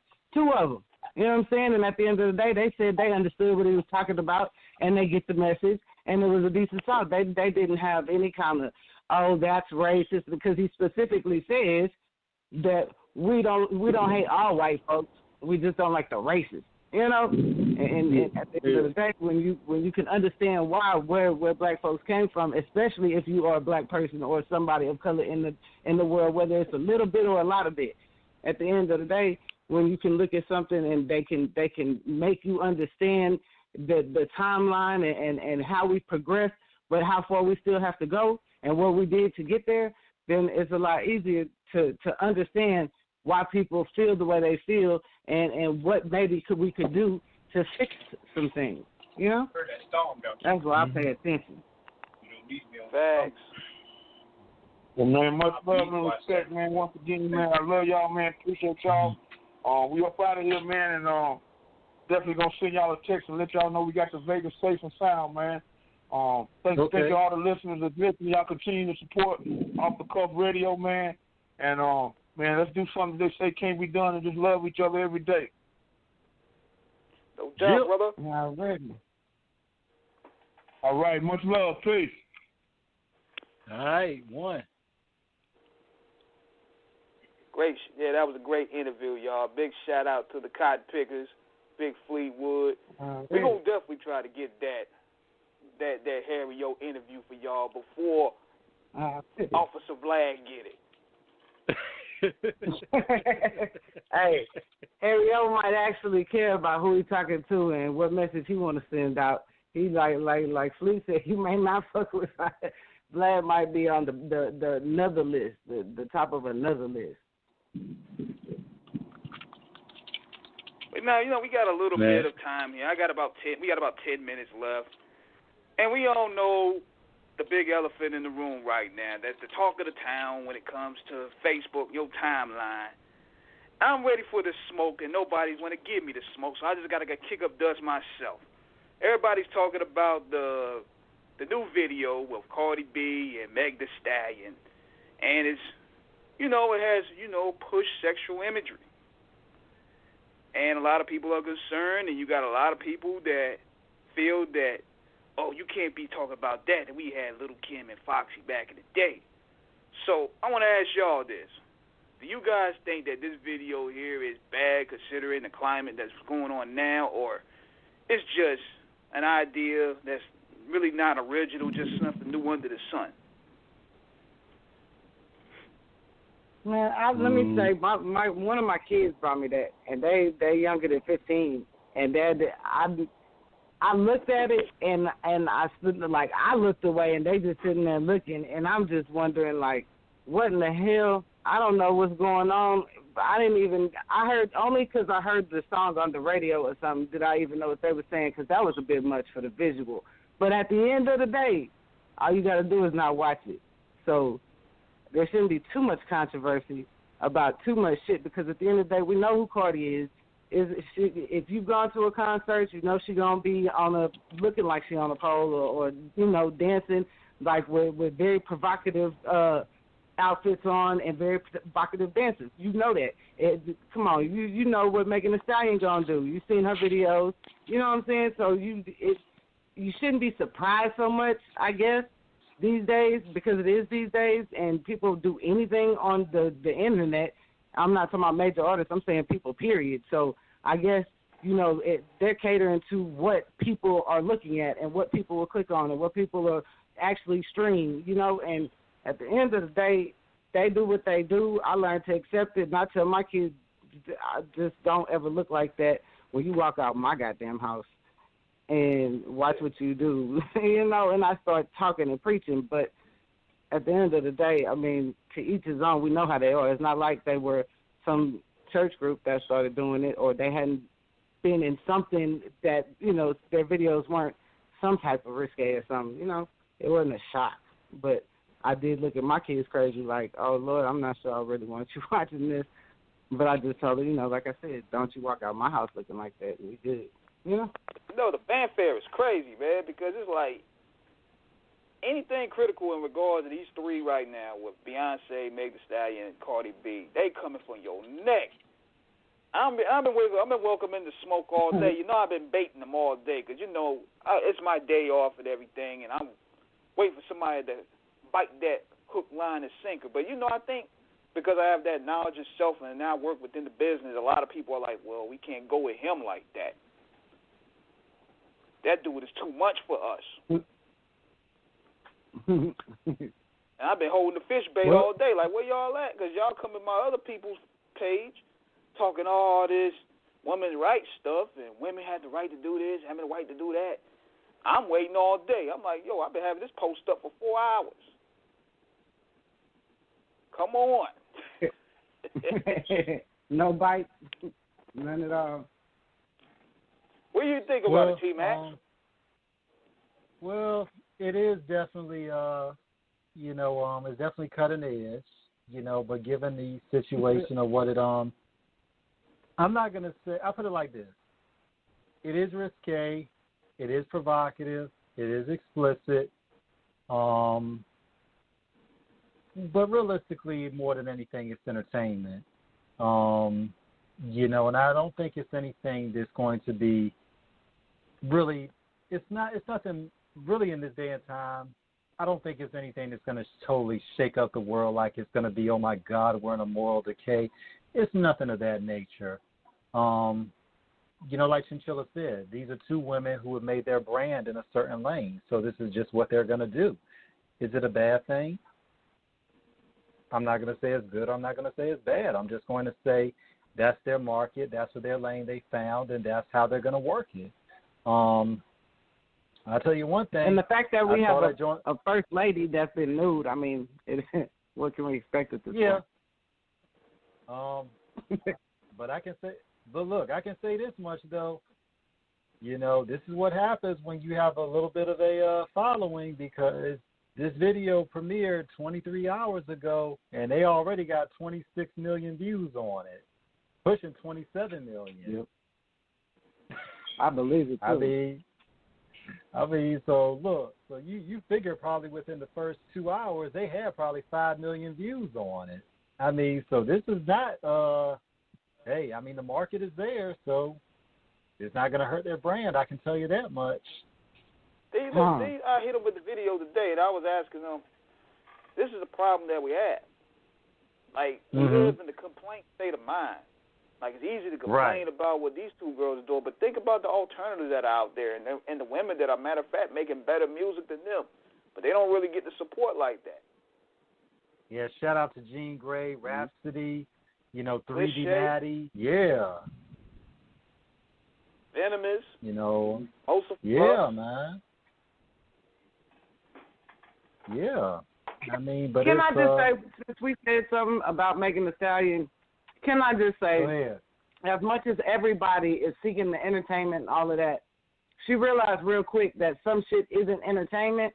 So I want people to remember, because she voiced how she felt about everybody speaking on whatever happened between her and Tory Lanez or whatever.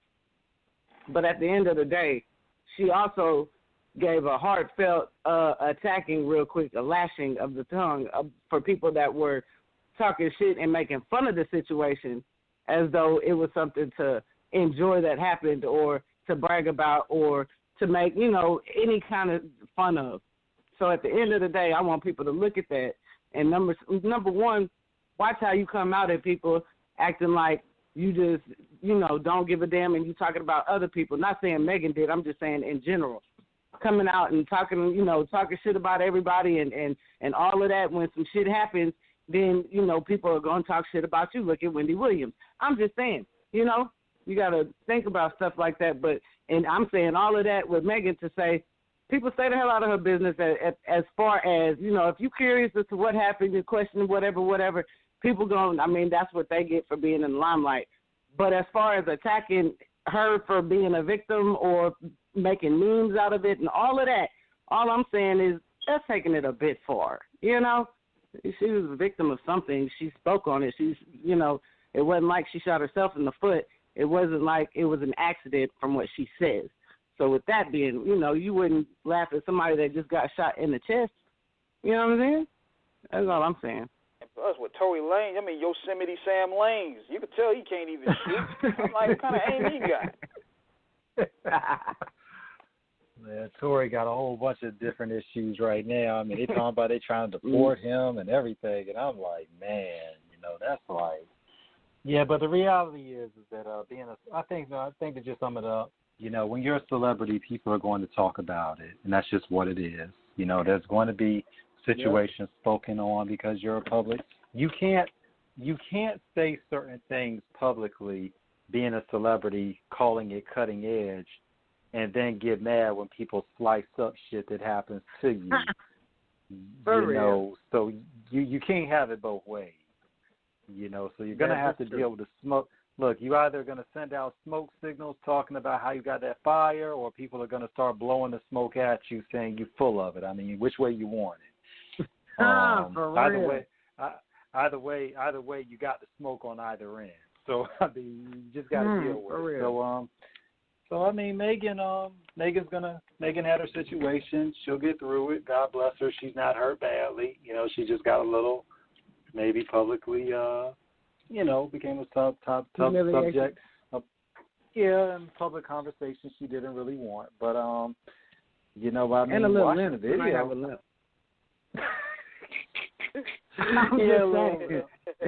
I know 50 got hit 9 times and he don't walk with a limp, but she got hit in the foot twice. That might be some long-lasting pain right there. But I'm just saying, go ahead. Why? Well, I'll tell you one thing, though. We just need this pandemic to end, because watching that video, I can only imagine the type of ratchetness with parties that will be going on once that song drops. Damn, COVID. Oh, Lord. Man, please remember it's COVID. Cover up both faces, please, because we can't be all of that swapping around COVID right now. Say that shit for another time. Yeah, because I can say this much, because the song is a party starter. I ain't even going to say it isn't. That song is a party starter, so, yeah. A few different counterparties, too, I'm sure. Hey, if it's all women in there, I'm all for it. Look at you. After COVID, I'm going to need to get this shit up out of here. Yeah.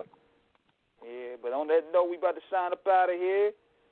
Catch us again. We got a back-to-back joint going down for Sunday and Monday. Monday, my man Sonny Chase from Camp Low going to be pulling up. So it's going to be a major way. Yeah, man. So we working out here. That's what's up. Yeah, so man. Look. Catch y'all on the rebound. And we out. All right. Peace.